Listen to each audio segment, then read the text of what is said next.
కంచి కామకోటి పీఠం వారి శ్రీ చంద్రశేఖరేంద్ర సరస్వతి విశ్వ మహావిద్యాలయం ఇంటర్ మార్క్స్ ఆధారంగా స్కాలర్షిప్తో కూడిన అడ్మిషన్లు.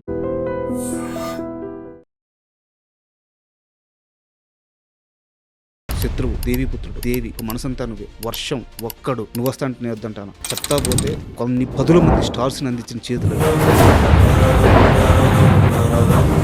మిగతా విషయంలో మీరు ఎలాంటి జాగ్రత్త తీసుకున్నారో ఆ సోల్ పాయింట్, దాని ప్రాబ్లం ఏంటి అనేది నేను చెప్పను. ఓకే చెప్పొద్దు.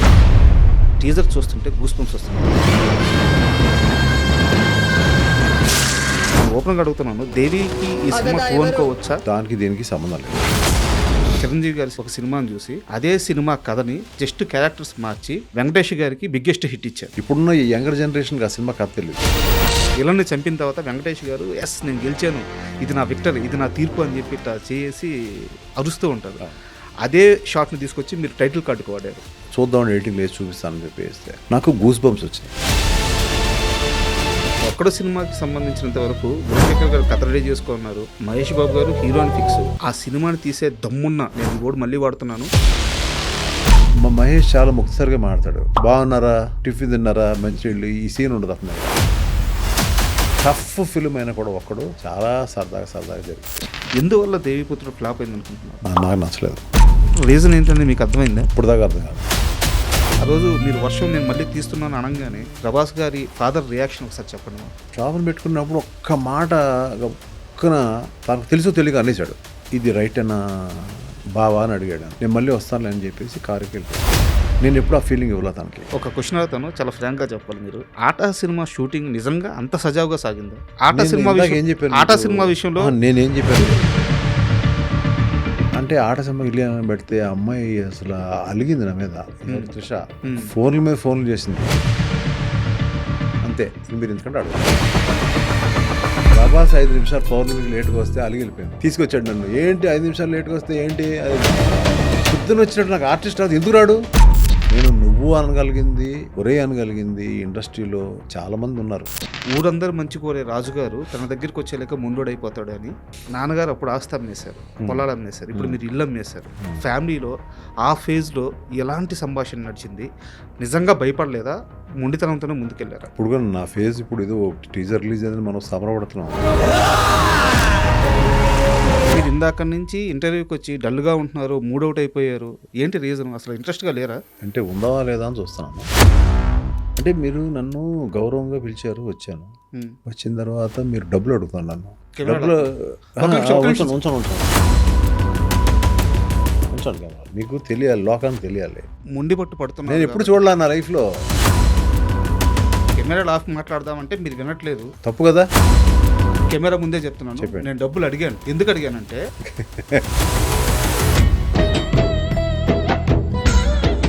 Hi, welcome to my show.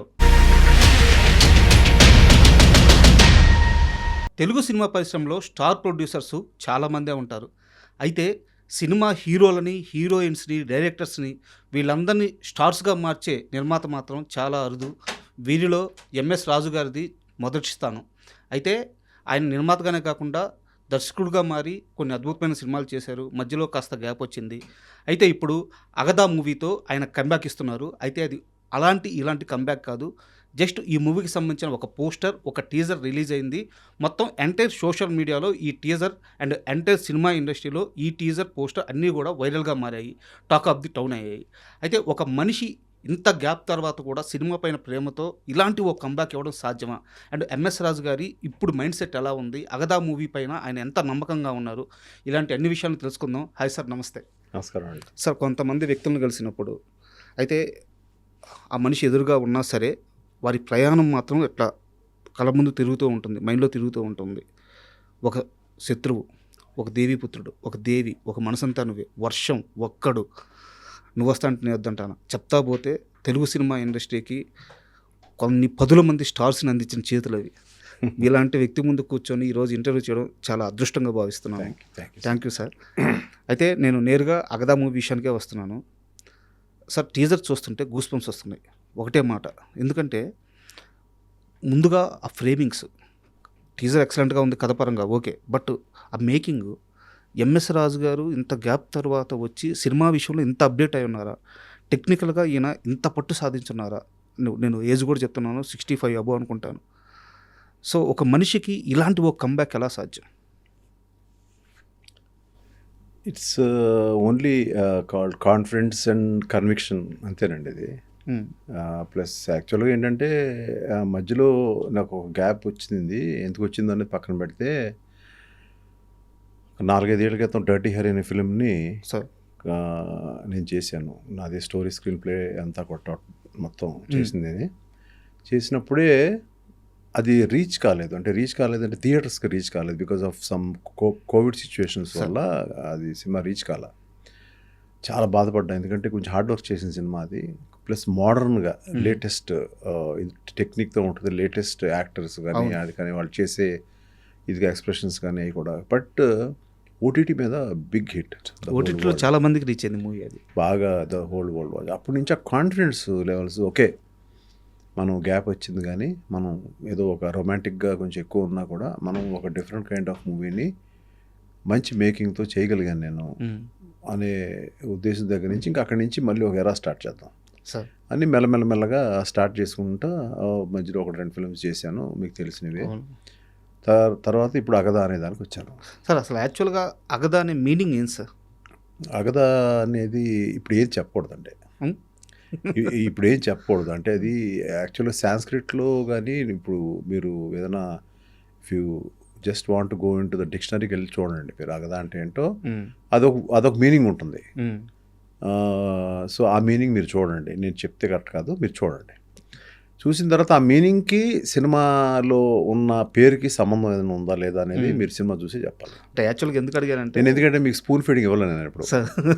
మీరు అడిగిన ప్రశ్న కల్లా నేను అవునండి ఇది ఇదండి అదండి ఇది చెప్పేస్తే మీకు ఇంట్రెస్ట్ పోతుంది. సార్ మీరు ఇందాక నుంచి ఇంటర్వ్యూకి వచ్చి డల్గా ఉంటున్నారు, మూడౌట్ అయిపోయారు, ఏంటి రీజన్? అసలు ఇంట్రెస్ట్గా లేరా? అదే అంటే ఉందా లేదా అని చూస్తున్నాను, ఇంటర్వ్యూ చేయాలి లేదా అని చూస్తున్నాను. ఎందువల్ల సార్? అంటే మీరు నన్ను గౌరవంగా పిలిచారు, వచ్చాను. వచ్చిన తర్వాత మీరు డబ్బులు అడుగుతాను నన్ను. సార్ ఇప్పుడు డబ్బులు లేదు, ఒక్క నిమిషం ఉంచండి కెమెరా. మీకు తెలియాలి, లోకానికి తెలియాలి మీరు ఎందుకు డబ్బులు అడిగారు నన్ను, ఏంటి అవసరం మీకు. అంత అవసరం అయితే కెమెరాలు ఆపి మాట్లాడు. మీరు ఇక్కడే అడిగేశారు అందరి ముందు. మీరు అదే ఇంటికి నన్ను వస్తే డబ్బులు అంటే ఇచ్చేవాడు, కానీ ఏంటి మీ రీజన్ ఏంటి, మీకున్న ప్రాబ్లం ఏంటి, ఏదైనా కావాలంటే హెల్ప్ అడగండి చెప్తాను, కానీ మరి కెమెరాల ముందు అడిగే డబ్బు అడిగేస్తారండి నన్ను. మరి మీరు ముండి పట్టు పడుతున్నారు. నేను ఎప్పుడు చూడలే నా లైఫ్లో, ఇన్ని ఇంటర్వ్యూస్ ఇచ్చాను కానీ ఎప్పుడు నన్ను డబ్బు అడగడం ఎప్పుడు నేను చూడలే. లేదు సార్, కెమెరాలు ఆఫ్ మాట్లాడదామంటే మీరు వినట్లేదు. పర్లేదు లేదు ఆన్లో ఉంచండి, దీనికి కారణం చెప్పండి ఫస్ట్. సో నేను కెమెరా ముందే చెప్తున్నాను, నేను డబ్బులు అడిగాను. ఎందుకు అడిగానంటే తప్పు కదా, బట్ తప్పు. నేను డబ్బులు అడిగాను. ఎంత అడిగాను సార్ మిమ్మల్ని చెప్పండి, కెమెరాలు రికార్డ్ అవుతుంది కదా, చెప్పండి ఎంత అడిగాను మిమ్మల్ని. నేను వద్దులేండి, 10 రూపాయలు అడిగాను.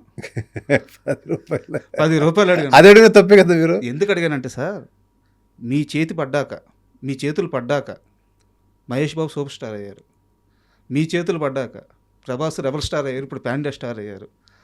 ఒక త్రిష కానీ, ఒక సిద్ధార్థ్ కానీ, ఎంతమంది స్టార్స్ సార్ వీళ్ళందరూ. ఒక ప్రభుదేవ పెద్ద డైరెక్టర్ అయిపోయారు ఆయన. వీళ్ళందరూ మీ చేతుల నుంచి ₹1, ₹10, లక్షో కోటో తీసుకున్న తర్వాతే వాళ్ళు సూపర్ స్టార్లు అయ్యారు. సో మీ చేతి నుంచి ఒక ₹10 నా చేతిలోకి వస్తే నా లైఫ్ కూడా మారుద్దన్న. అవునండి, అదేదో ముందే చెప్తే ఇచ్చేసేవాడు కదా. మీరు మళ్ళీ డబ్బులు ఇవ్వండి అంటే డబ్బులు ఇస్తారంటే కోపం వచ్చింది నాకు. సరే పని చేయండి సార్, మీ ఇంట్లో మీకు ఏంటి ఒక అబ్బాయా అమ్మాయా? ఒక బాబు సార్. ఒక బాబు. ఆ బాబుకి మంచి చాక్లెట్స్ కొనివ్వండి సార్. మీ కెరీర్ బాగుండాలి, మీ అబ్బాయి కెరీర్ బాగుండాలి, ఇద్దరికి తీసుకోండి. Wish you all the best. Thank you sir. Thank you so much. ఇది ఎంఎస్ రాజు గారు ఇచ్చిన డబ్బులు. నేను చాక్లెట్లు కొన్నాను, ఇంకోటి కొన్నాను. నా జీవితాంతం నాతో పాటు నా పర్సులో ఈ డబ్బులు ఉంటాయి. ఇది నేను ఒక అదృష్టంగా భావిస్తున్నాను. ఇది ఇచ్చిన డబ్బు కూడా ₹1000 1 crore అవ్వాలని కోరుకుంటున్నాను. అయ్యో మీ దీవెన్ సార్. యాక్చువల్గా ఒక క్రియేటివ్ పర్సన్కి మైండ్లో ఒక 1 థాట్లు వస్తూ ఉంటాయి. ప్రతిరోజు పని చేసుకుంటూ ఉంటాం, మైండ్లో థాట్స్ తిరుగుతూ ఉంటాయి. బట్ కొన్ని అలా పక్కన పెట్టేస్తాం గొప్ప థాట్స్ని. సో ఎప్పటి నుంచో మీ మైండ్లో ఉన్న మీ డ్రీమ్ ప్రాజెక్ట్ ఇది అగదా అనేది. సో అసలు ఈ లైన్ మీకు ఎప్పుడు క్రియేట్ అయింది మైండ్లో? లైను ముందరే ఉందండి. ఈ కైండ్ ఆఫ్ ఫిల్మ్ ఒకటి డిఫరెంట్ దాదాపు చాలా ఉన్నాయి నా దగ్గర. ఇందులో కైండ్ ఆఫ్ డిఫరెంట్ ఫిల్మ్ ఇది ఏదైనా చేద్దాం, కానీ బడ్జెట్ ఎక్కువ అవుతుంది. స్టార్స్ లేకుండా ఇంత బడ్జెట్ ఎలా చేయగలం అనే టైంలో నాకు ఈ చిత్ర నిర్మాతలు కాశీ విశ్వలక్ష్మి గారు సినిమా చేద్దాం అనే ప్రపోజల్ వచ్చినప్పుడు సార్ నేను చెప్పాను, ఏదో చిన్న చిన్న ఫిల్మ్స్ ఏదో చేసి మనం సినిమా అయింది అనిపించుకొని మీరు సినిమా తీశారు. తర్వాత అది దాన్ని పుష్ చేయలేక మనకు ఓపెనింగ్స్ రాక నేను ఫామ్లో లేను. అది రైటా కాదా అసలు ఫస్ట్ అయితే డిస్కరేజ్ చేశాను వద్దని. కానీ లేదండి చేద్దాం అన్నయ్య అందావిడ అని అన్నప్పుడు ఇంకా సరే ఆ మాట తీసుకుని పర్లేదు బడ్జెట్ గురించి ఆలోచించేద్దాం మీరు అన్నప్పుడు, బడ్జెట్ గురించి ఆలోచించద్దు అనే మాట అన్నప్పుడు సరే ఓకే అని చెప్పి అప్పుడు దెన్ నా ఈ స్టోరీని అప్పుడు దాన్ని ఎన్నుకున్నాం సార్. అయితే ఈ స్టోరీని ఎన్నుకొని ఇంకా అది రఫ్గానే ఉంది ఐడియా. దాన్ని అక్కడి నుంచి ఒక 6 months ఎంత దాని మీద కూర్చొని గట్టిగా దాని మీద ప్రయత్నం చేసి ఒక టీంని పెట్టుకొని అట్లా చేసి నాకు ఈ కథ అయిన దగ్గర నుంచి కూడా క్యారెక్టర్ మహాదేవి అనే క్యారెక్టర్ కూడా నాకు డైరెక్ట్గా కామాక్షి తప్ప ఇంకెవరు నాకు రాలే మైండ్లోకి. కామాక్షి భాస్కర్లా తప్ప నాకు ఎవరు మైండ్లోకి రాలా. సో తనని పిలిపించి ఏమ్మా ఇది లైన్ ఇది ఐడియా ఇది ఏంటి అని అంటే వెంటనే అమ్మాయి తను మీ సినిమాలో చేయడం నా డ్రీమ్ అండి, ఎప్పుడు చిన్నప్పటి నుంచి పెరుగుతా మీ సినిమాలు చూస్తూ ఉన్నాను, ఐఎమ్ రియల్లీ థ్రిల్డ్ అండి, నా బెస్ట్ నేను ఇస్తాను అని చెప్పింది. బట్ అది మాట్లాడిన తర్వాత కూడా ఇంకొక 5 నెలలు 6 నెలలకి తన డేట్స్ అడుగుతూ ఉన్నారు వాళ్ళ మేనేజర్స్ వాళ్ళు. నేను చెప్పలా, మొత్తం అంతా ఒక రఫ్ ఐడియాగా నాకు కొంచెం స్ట్రెంగ్త్ అనిపిస్తేనే చేద్దాం. ఎందుకంటే ఎక్కడో నాకు అనిపించింది నాకు ఒక దేవుడు పంపించిన ఒక వరం లాగా ఒక మంచి ఇన్వెస్ట్మెంట్ చేద్దాం అని వచ్చిన పీపుల్ ఉన్నారు నాకు.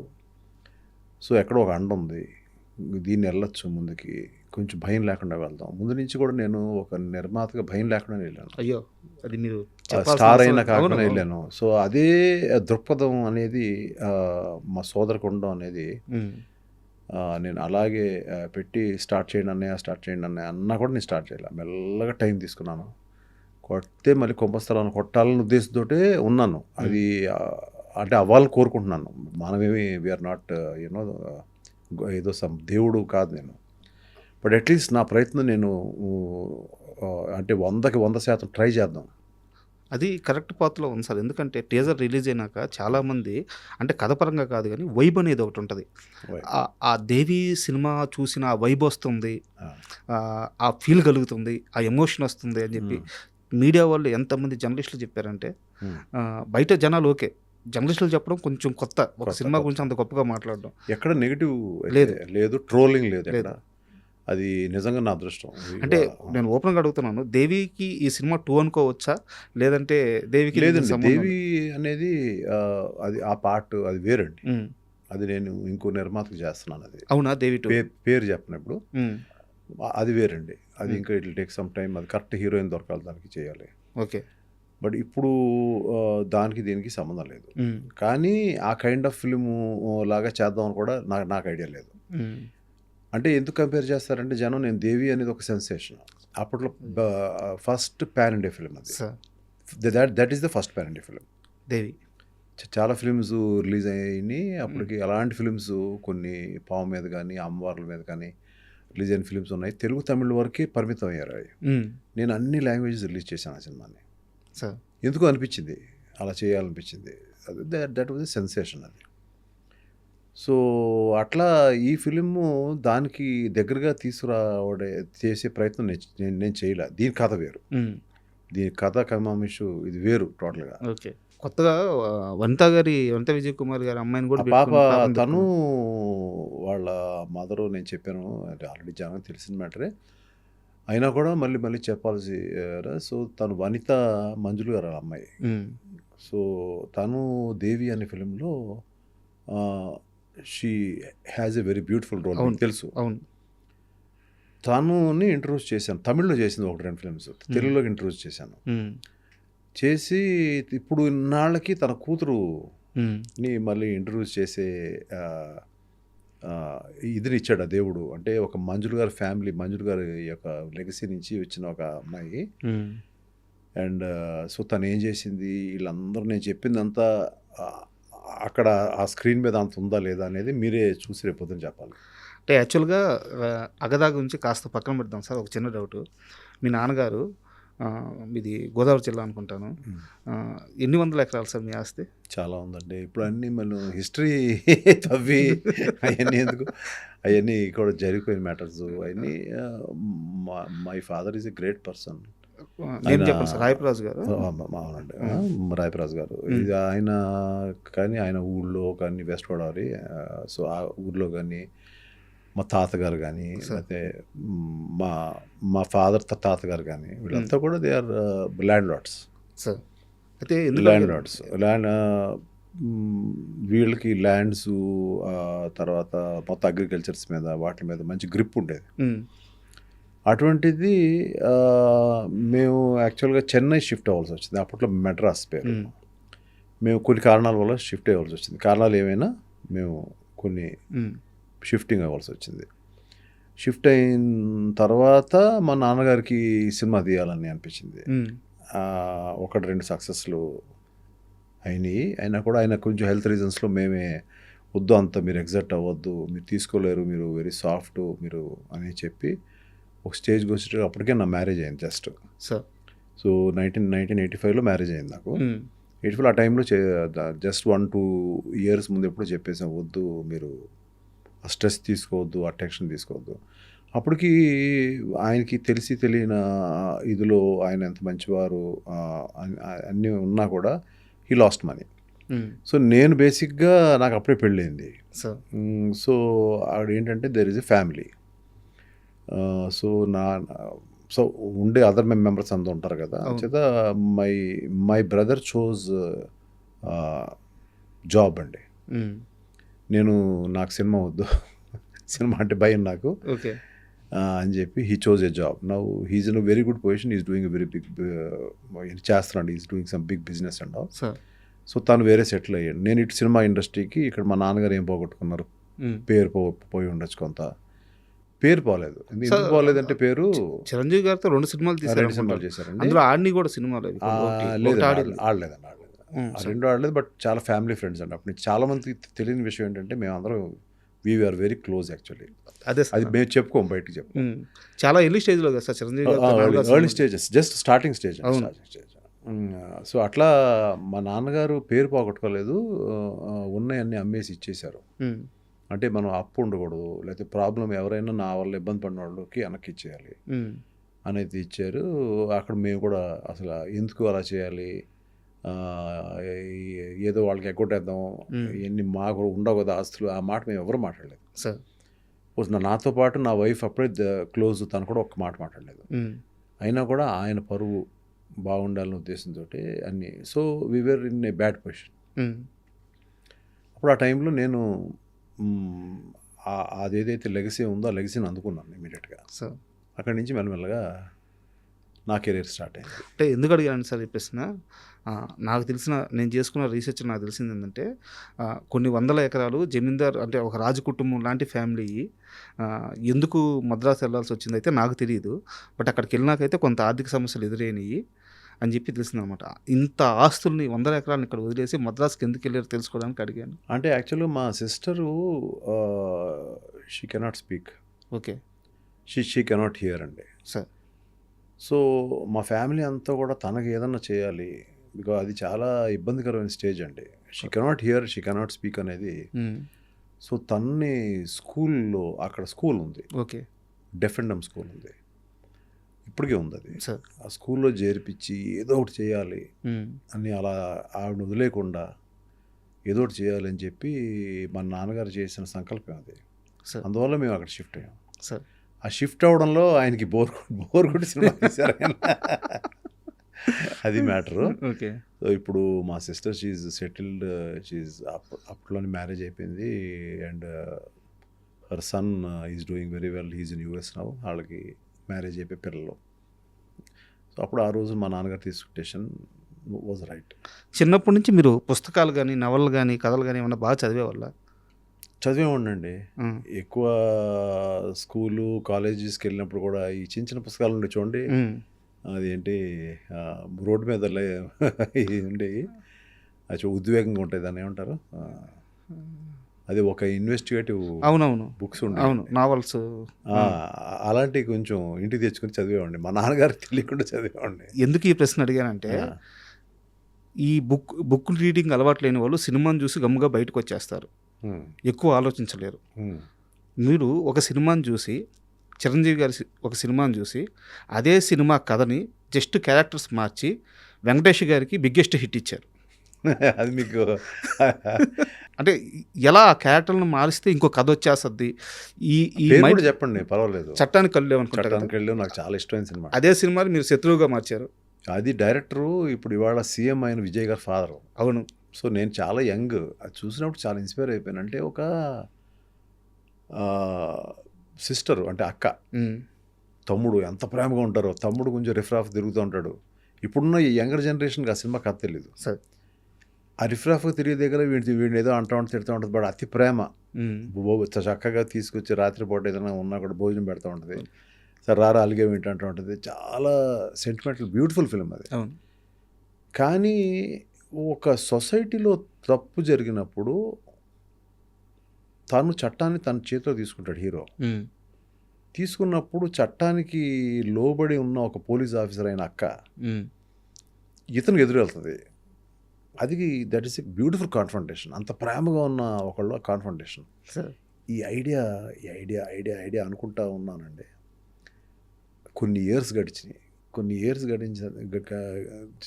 చేసిన తర్వాత ఎక్కడో నేను కోడి రామకృష్ణ గారు కలిసి ఒక సినిమా చేద్దాం అనే మూడ్లోకి వచ్చిన తర్వాత నేను ఆయన నా తీరు, నాతో పాటు సిట్టింగ్స్ వేరే కథ అనుకున్నాం మేము. అవన్నీ చూసిన తర్వాత నువ్వు చాలా ఇంటెలిజెంట్ బాబు, నువ్వు ఏదైనా కథలు దాన్ని నేను ఎలా సరి చేయాలో చేస్తాను. ఆయన చాలా బిజీ, ఒక ఆల్మోస్ట్ 8 సినిమాలు ఒకేసారి, 6 సినిమాలు జరుగుతూ ఉంటాయి ఒకేసారి. ఆ ఇదిలో ఆయన్ని నేను అనుకున్నాను, నన్ను పక్కన పెట్టడానికి ఏమైనా ఇలా నాకు చెప్పేశారు అనుకున్నాను, కానీ అదే హెల్ప్ అయింది. అప్పుడు నాకు ఒక థాట్ వచ్చింది. ఇక ఒకళ్ళిద్దరు ఫ్రెండ్స్ ఉండేవారు నాతో పాటు, కొంచెం సినిమా నాలెడ్జ్ ఉన్నవాళ్ళు. వాళ్ళతో పాటు కూర్చున్నప్పుడు నేను ఓకే, అది టక్కన గుర్తొచ్చింది. ఓకే, చట్టానికి కళ్ళు నచ్చింది, అది కాదు మన కథ, అది కాదు కదా. ఆ క్యారెక్టర్లు తీసుకుని మళ్ళీ అక్క చెల్లి ఏంటి, ఇద్దరిని ఇష్టపడిన లవర్స్, వాళ్ళు ఎలా ఒకేసారి డిగ్రీ చదివారు, వాళ్ళు ఎంత ప్రేమగా ఉన్నారు. వీడికి ఆ క్యారెక్టర్, హీరో క్యారెక్టర్కి కనుక డబ్బులు లేకపోతే ఈ అమ్మాయి డబ్బులు అడ్జస్ట్ చేసేది. అంటే ఒక బ్యూటిఫుల్ సీక్వెన్సెస్ అన్నీ తీసిన తర్వాత ఒక దగ్గర ఎక్కడో వచ్చేటప్పటికి ఇలాంటి ఒక సిచ్యువేషన్ హీరోకి ఎదురైనప్పుడు, చట్టాన్ని తన చేతిలో తీసుకున్నప్పుడు ఆ అమ్మాయి పోలీస్ ఆఫీసర్ అవుతుంది. ఆ టైంలో తను ఇద్దరికి మధ్యన క్లాష్. కానీ ఇదంతా కూడా అమ్మాయి రియలైజ్ అయ్యి, ఆ క్యారెక్టర్ని విజయశాంతి గారు వేశారు, ఈ క్యారెక్టర్ని వెంకటేష్ బాబు వేశారు, శత్రువు. అవును, బ్లాక్ బస్టర్ హిట్, నా ఫస్ట్ మూవీ. ప్లస్ ఇంకా దాని గురించి అంతకంటే ఎక్కువ చెప్పే కంటే, సో అక్కడ ఉన్న అక్క తమ్ముళ్ళని ఇద్దరిని లవర్స్ చేసేసాను. మిగిలిన కథ వేరు. అవును, మిగిలిన కథ చంపడాలు కానీ, లేకపోతే సీన్లు కానీ, లవ్ సీక్వెన్సెస్ కానీ అన్నీ వేరు. అవును. అయితే ఆ సినిమాలో ఒక బ్యూటీ ఏంటంటే, టైటిల్ కార్డులో ఒక ఫ్రేమ్ ఉంటుంది, ఎండ్ కార్డు ఫ్రేము అదే. విలన్ని చంపిన తర్వాత వెంకటేష్ గారు ఎస్ నేను గెలిచాను, ఇది నా విక్టరీ, ఇది నా తీర్పు అని చెప్పి ఇట్లా చేసి అరుస్తూ ఉంటారు. అదే షాట్ని తీసుకొచ్చి మీరు టైటిల్ కార్డుకి వాడారు. ఏ ఫ్రేమ్తో అయితే సినిమా స్టార్ట్ అవుద్దో అదే ఫ్రేమ్తో ఎండ్ అవుద్ది. అది ఏంటంటే అండి, రష్ చూసుకుంటున్నప్పుడు స్టార్టింగ్ ఆఫ్ ద ఫిలింలో శత్రువు అని టైటిల్ పెట్టాం. దాని ముందు శివ సినిమా రిలీజ్ అయింది. ఓపెనింగ్ ఒక థ్రిల్ ఉంటుంది. మనం ఇక్కడ నార్మల్గా హీరోయిన్ తోటి అట్లా మెల్లమెల్లగా అట్లా స్టార్ట్ చేసేటట్టు ఉంది. తర్వాత మెల్లగా వెళ్తుంది స్ట్రాంగ్. అవును. అప్పుడు ఆ టైంలో ఇక్కడ చిన్న ఏదో ఒక కిక్ రావట్లేదు డైరెక్టర్ గారు నాకు, అది ఇది అంటే, ఆయన ఒకరోజు నన్ను వదిలేయండి నేను చెప్తానని నెక్స్ట్ డే వచ్చి, అది ఆయన చెప్పిందే. లాస్ట్ షాట్ ఏదైతే అరుస్తున్నాడో మనం శుభంగా ఆడేసాము, దాన్ని స్టార్టింగ్ వేసేద్దాం అన్నాడు. నాకు అర్థం కాలే అదేంటండి అన్న, చూద్దామని ఎడిటింగ్ లేచి చూపిస్తానని చెప్పి వేస్తే నాకు గూస్ బంప్స్ వచ్చినాయి. సార్ అంటే ఏంటి, ఎందుకు వస్తున్నాడు, ఏంటి గొడవ, ఆ కథ ఏంటి అనేది నాకు ఫస్ట్ ఇంట్రెస్ట్ స్టార్ట్ అయిపోయింది. కరెక్ట్. సో అక్కడి నుంచి you start telling your story. మెల్లగా ఒక్కొక్క క్యారెక్టర్ని రివీల్ చేయడం, ఏ సినిమాలోనూ ఒక్కొక్క క్యారెక్టర్ని మెల్లమెల్లగా ఫస్ట్ క్యారెక్టరైజేషన్స్ అర్థం అవ్వాలి కదా. అవును అవును. మనం ఎప్పుడు కూడా ఫస్ట్ 40 నిమిషాలండి కథలోకి వెళ్ళడానికి లేట్ అయిందండి, లేకపోతే ఫస్ట్ 20 నిమిషాలు లేట్ అయింది అంటారు. కథలో ఉన్న క్యారెక్టర్స్ రేపు పొద్దున్న ఏదైతే టేక్ ఆఫ్ అవుతున్నాయో, ఫ్లై అవుతాయో, వార్ చేసుకుంటాయో అవన్నీ అర్థం అవ్వాలి కదా ఫస్ట్. అవును. వీడియో ఏంటి, ఆ క్యారెక్టరైజేషన్ ఏంటి, వాడి ఏ విధంగా వాడి బిహేవియర్స్ ఏంటి అవును. అని దాని మీద ఏ సినిమా అన్నా మనకి రేర్. ముందు నుంచి దడ్డని అందుకుని మనకు అర్థమైపోతూ ఉండడం అనేది చాలా రేర్. అయితే ఇది కదా స్క్రీన్ ప్లే అంటే, ఈ టచ్ కదా స్క్రీన్ ప్లే అంటే. కోడి రామకృష్ణ గారి దగ్గర నుంచి ఎంఎస్ రాజు గారు ఏం నేర్చుకున్నారు? సినిమా నేర్చుకున్నారా, జీవితం నేర్చుకున్నారా, డబ్బులు సంపాదించడం నేర్చుకున్నారా, ఒక మంచి మనిషిగా బతకడం నేర్చుకున్నారా? అన్నీనండి. అన్నీ. అందులో సినిమా ఎక్కువగా నేర్చుకున్నాను. మొత్తం కథ అయిపోయిన తర్వాత ఒకరోజు ఆయన మొత్తం కథ, సార్ మీరు రండి, ముందు మీ షూటింగ్ లీటింగ్ తర్వాత నాది స్టార్ట్ అవ్వాలి సినిమా, ఇక్కడ ఒకసారి హీరోకి చెప్పాలి వెంకటేష్ బాబు గారికి, మీరు రండి కూర్చోండి అంటే అప్పుడు వచ్చి కూర్చుని ఎలా విన్నారు, 1 గంటన్నర 2 గంటలు స్టోరీ చెప్పాం. బాగా డ్రైగా ఉందండి అన్నారు ఆయన. నాకు కోపం వచ్చేసింది, ఇంత కష్టపడి 1 month 2 months కూర్చుంటే అది గబుకుని అలా అన్నారండి, డ్రైగా ఉన్నారండి. అంటే ఏంటంటే కొంచెం గివ్ మీ సమ్ టైం. ఈ టైం 3 రోజులు 4 రోజులు పట్టింది. తర్వాత సవేరా హోటల్ అని ఉందండి, బాగా ఫేమస్. మేము ఎక్కువ హోటల్స్ సిట్టింగ్ అన్నీ ఆయనతో అక్కడే. అక్కడ ఆ రోజు మేము రూమ్ తీసుకోకుండా రూమ్ వదిలే మనం అని చెప్పి రెస్టారెంట్కి వెళ్ళాం. ఆ రోజు రెస్టారెంట్ అంతా ఖాళీగా ఉంది. సో మెల్లగా కూర్చున్నాము, ఒక చిన్న పెగ్ వేసుకున్నాం, అందులోనే వేసుకొని మళ్ళీ మాట్లాడుతుంటే మాకేంటి, మాకు లోపల కోపం వచ్చేస్తుంది మా ఇద్దరికి. ఈయనేంటి ఏదో డ్రై అన్నారేంటి అది అని. అప్పుడు ఆయన ఒక కాసేపు ఉన్న తర్వాత మెల్లగా నేను ఉండబట్టలేక నేను అడిగాను, ఎందుకంటే I was two young and he was a very experience person. అప్పటికి చాలా సినిమాలు చేశారు, వెరీ ఎక్స్పీరియన్స్. 27 అనుకుంటాను మీ ఏజ్, అంతేనా? I think so sir, I think so. అప్పుడు నేను అడిగాను, ఏమండి మీరేమి ఇలా చెప్పారు, నాకు నచ్చింది అంటే, అది కాదు బాబు, డ్రైగా ఎందుకు ఉందనంటే స్క్రీన్ ప్లే బాగుంది, స్క్రీన్ ప్లే ఇంకా చేద్దాం, ఇంకా కూర్చోవాలి మనంతా, కానీ ఇందులో విలన్ టఫ్గా, అంటే సినిమా అంతా ఏదో చాలా టెన్షన్గా ఉంటుంది సినిమా అంతా. ఇవాళ పెద్ద హీరో ఫిల్మ్కి కొంచెం కమర్షియాలిటీస్ కావాలి మనం ఏదైనా కనుక. సో దీంట్లో విలన్ క్యారెక్టరైజేషన్ ఏదైతే ఉందో దాన్ని మారుద్దాం, నేను చెప్తానని చెప్పి దాని మీద, అంటే ఆయన ఒక్కసారి వింటే మొత్తం వెళ్ళిపోద్ది కదా, ఆయన స్టోరీ చెప్పేశారు మొత్తం అప్పుడే. అప్పటికి 1-2 డ్రింక్స్ అయిపోయినాయి, మొత్తం స్టోరీ ఒక అరగంటలో చెప్పేశారు ఆయన. ఒక్కసారి అంటే ఇలా చెప్పేశారు, మేము ఇన్నాళ్ళు కూర్చుంటే మాకే గుర్తుండదు, టగటగా చెప్పేశారు ఆయన. Is a genius sir. చెప్పేసిన తర్వాత అన్నారు, ఈ విలన్ క్యారెక్టర్ ఏదైతే ఉందో నేను కొన్ని క్యారెక్టరైజేషన్ చెప్తానండి మీకు అని చెప్పి.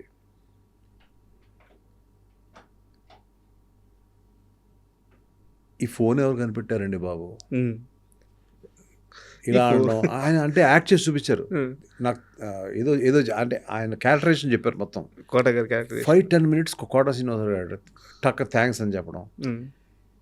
ఇటువంటి ఒక హ్యూమరస్ రోల్ ఆయన వల్ల క్రియేట్ అయిపోయింది సార్. బట్ తర్వాత సినిమా రిలీజ్ అయిన తర్వాత థియేటర్లో అప్లాజ్, అంటే సీరియస్గా వెళ్ళేదేమో సినిమా, ఫ్లేవర్ చేంజ్ అయిపోయింది సినిమాకి. That was an experience. అగదా కోసం అగదా. అయితే నాకు ఒక ఫేజ్ గురించి కావాలి సార్. మీ లైఫ్లో ఒక సామెత ఉంటుంది, ఊరందరూ మంచి కోరే రాజుగారు తన దగ్గరికి వచ్చేలేక మొండోడైపోతాడు అని. మీ నాన్నగారు సినిమాలు తీసి చాలా నష్టపోయారు. అయితే మీ దగ్గరికి వచ్చేలేక ఫస్ట్ 2 సినిమాలు హిట్, తర్వాత బి గోపాల్ గారితో ఒక సినిమా తీసిన తర్వాత ఆ సినిమా ఫ్లాప్ అయిపోయింది. Street fighter. మళ్ళీ అప్పుడు మీరు ఎంతో ఇష్టపడి కొనుక్కున్న ఇల్లును అమ్మేయాల్సి వచ్చింది. నాన్నగారు అప్పుడు ఆస్తి అమ్మేశారు, పొలాలు అమ్మేశారు, ఇప్పుడు మీరు ఇల్లు అమ్మేశారు. ఫ్యామిలీలో ఆ ఫేజ్లో ఎలాంటి సంభాషణ నడిచింది? నిజంగా భయపడలేదా? మొండితనంతోనే ముందుకెళ్ళారా? అసలు భయం అనేది మా డిక్షనరీలో లేదండి. ఇప్పుడు కూడా నా ఫేజ్, ఇప్పుడు ఏదో టీజర్ రిలీజ్ అయిందని మనం సమరపడుతున్నాం, దాని ముందు కూడా ఎప్పుడన్నా మీరు విన్నారా? రాజుగారు భయపడ్డది ఏం లేదు. Will be just waiting for the chance. అది అది దేనివల్ల వచ్చే మొండితనం సార్? సినిమా మీద ప్రేమ, ఒక లైఫ్ అంతా సినిమా మీద చూసేయడం వల్ల ప్రేమ, వచ్చిన లైఫ్ అంతా చూడడం వల్ల అవ్వచ్చు, సినిమా మీద ప్రేమ అవ్వచ్చు, ఉమ్, నా మీద నాకున్న కాన్ఫిడెన్స్ అవ్వచ్చు, ఉమ్. ఏదైనా సరే. అయితే నేను ఇంకా కాస్త ముందుకెళ్ళి ఇంకొక చిన్న ఎగ్జాంపుల్ చెప్తాను. అంటే మీ నిబద్ధత, నిజాయితీ గురించి చెప్తాను. ఒక్కడో సినిమా తీస్తున్నారు. ప్రభాస్ వాళ్ళ నాన్నగారి దగ్గర నుంచి మీకు ఫోన్ వచ్చింది, మా వాడితో ఒక సినిమా చేయాలి అని చెప్పేసి. చేస్తాను అని చెప్పి మాటిచ్చి వచ్చేసారు. ఒక్కడు సూపర్ డూపర్ హిట్. ఎంఎస్ రాజు గారి ఆ రోజు రేంజ్ ఏంటంటే, అప్పటి ఇండస్ట్రీలో టాప్ హీరోలు ఉన్న చిరంజీవి, నాగార్జున, బాలకృష్ణ, వెంకటేష్, వీళ్ళలో ఎవరిని డేట్లు అడిగినా ఖచ్చితంగా డేట్లు ఇచ్చే రేంజ్. అప్పటికి సరైన హిట్ లేని ప్రభాస్తోనే మళ్ళీ సినిమా తీస్తాను, ఎందుకంటే ప్రభాస్ నాన్నగారికి మాటిచ్చున్నాను అని చెప్పి మళ్ళీ మీరు వెళ్ళి వర్షం తీశారు. సో సినిమా ఇండస్ట్రీలో ఇంత నిజాయితీ, ఇంత నిబద్ధత మిమ్మల్ని కాపాడిందా, ముంచేసిందే? కాపాడిందో ముంచిందో తర్వాత అవన్నీ నాకు ఐడియా లేదు, కానీ బట్ ఇలా ఉండడమే ఇష్టం. ఉమ్, అది అది నన్ను కాపాడిందా కాపాడలేదా లేదు పక్కన పెట్టండి, నేను ఇలాగ ఉండడమే నాకు ఇష్టం. ఉమ్. మాట మీద ఉండడమే నాకు ఇష్టం. ఆ రోజు మీరు వర్షం నేను మళ్ళీ తీస్తున్నాను అనగానే ప్రభాస్ గారి ఫాదర్ రియాక్షన్ ఒకసారి చెప్పండి మాకు.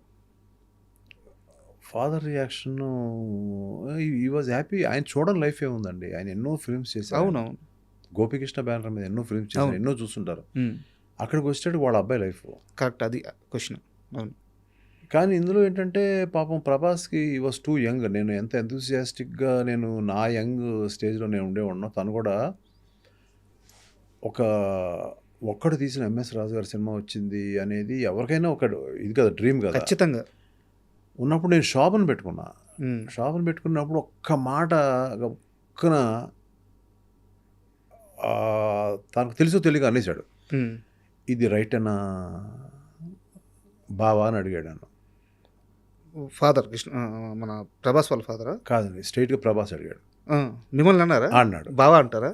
అంటాడు, ఇది రైట్ డెసిషన్ అనా అది, ఎందుకంటే అది దాన్ని కొంచెం అలా నసుకుదా పాపం అన్నాడు. తనకి ప్రతి యంగ్స్టర్ స్టేజ్లో కూడా తను ఏదో విధంగా, అంటే తనకి నేను భుజాన్ని వేసుకుని మొత్తం చేస్తాను, వాళ్ళకి ఇంకా తెలియదు కదా. సార్. తన సినిమా చేసిన తర్వాత అర్థమైంది. ఉమ్, ఉమ్. అంటే లేదు ప్రభాస్ బాగుంటుంది, లేదమ్మా బాగుంటుంది అన్న, నన్ను నమ్ము నువ్వు, అది ఇది అని అన్నాను. అంటే నేను వాళ్ళకి ఒక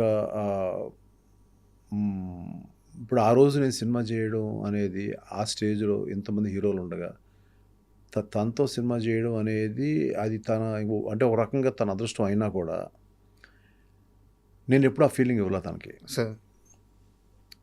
నేను ఎప్పుడు కూడా ఎవరితోటన్నా వెరీ డౌన్ టు ఎర్త్ అని ఉంటాను. తనకి ఇంపార్టెన్స్ ఇచ్చేవాడిని. ఇంపార్టెన్స్ ఇచ్చినప్పుడు కూడా గౌకు నా ప్రశ్న అడిగేటప్పుడు నాకు కొంచెం 2-3 సార్లు అన్నాడు. అనేటప్పటికి నాకు కొంచెం ఫీల్ అయ్యాను. ఇది సర్లే అయితే మళ్ళీ ఇంకో ఫిలిం చేద్దాంలే అని చెప్పి అన్నాను. అన్నీ నేను మామూలుగా సార్ అయితే నా దగ్గరికి వస్తారు కదా, నేను వాళ్ళ ఫాదర్ ఒక ఇది రెస్పెక్ట్ వల్ల నేను వాళ్ళ ఇంటికి వెళ్ళాను. నేను మళ్ళీ వస్తానులే అని చెప్పేసి కారుకి వెళ్ళిపోయాను. వెళ్ళిపోయిన తర్వాత ఒక 2 రోజులు 3 రోజులు అయినా నేను ఫోన్ ఎత్తట్లా. ఎందుకంటే నేను కూడా ఆలోచించుకోండి, అదేంటి తను చెప్పాడు ఇలాగ, ఏంటి రైటా కాదా, లేదంటే నా డెసిషన్ రాంగ్ అవుతుందా. ఇప్పుడు మరి ఇప్పుడు ప్రభాస్ని కూడా 1-2 అటు జస్ట్ ఓకేగా ఆడిన ఫిలిమ్స్, దాని మీద కూడా కామెంట్స్ ఉంటాయి కదా నేషనల్. అవును, ఖచ్చితంగా.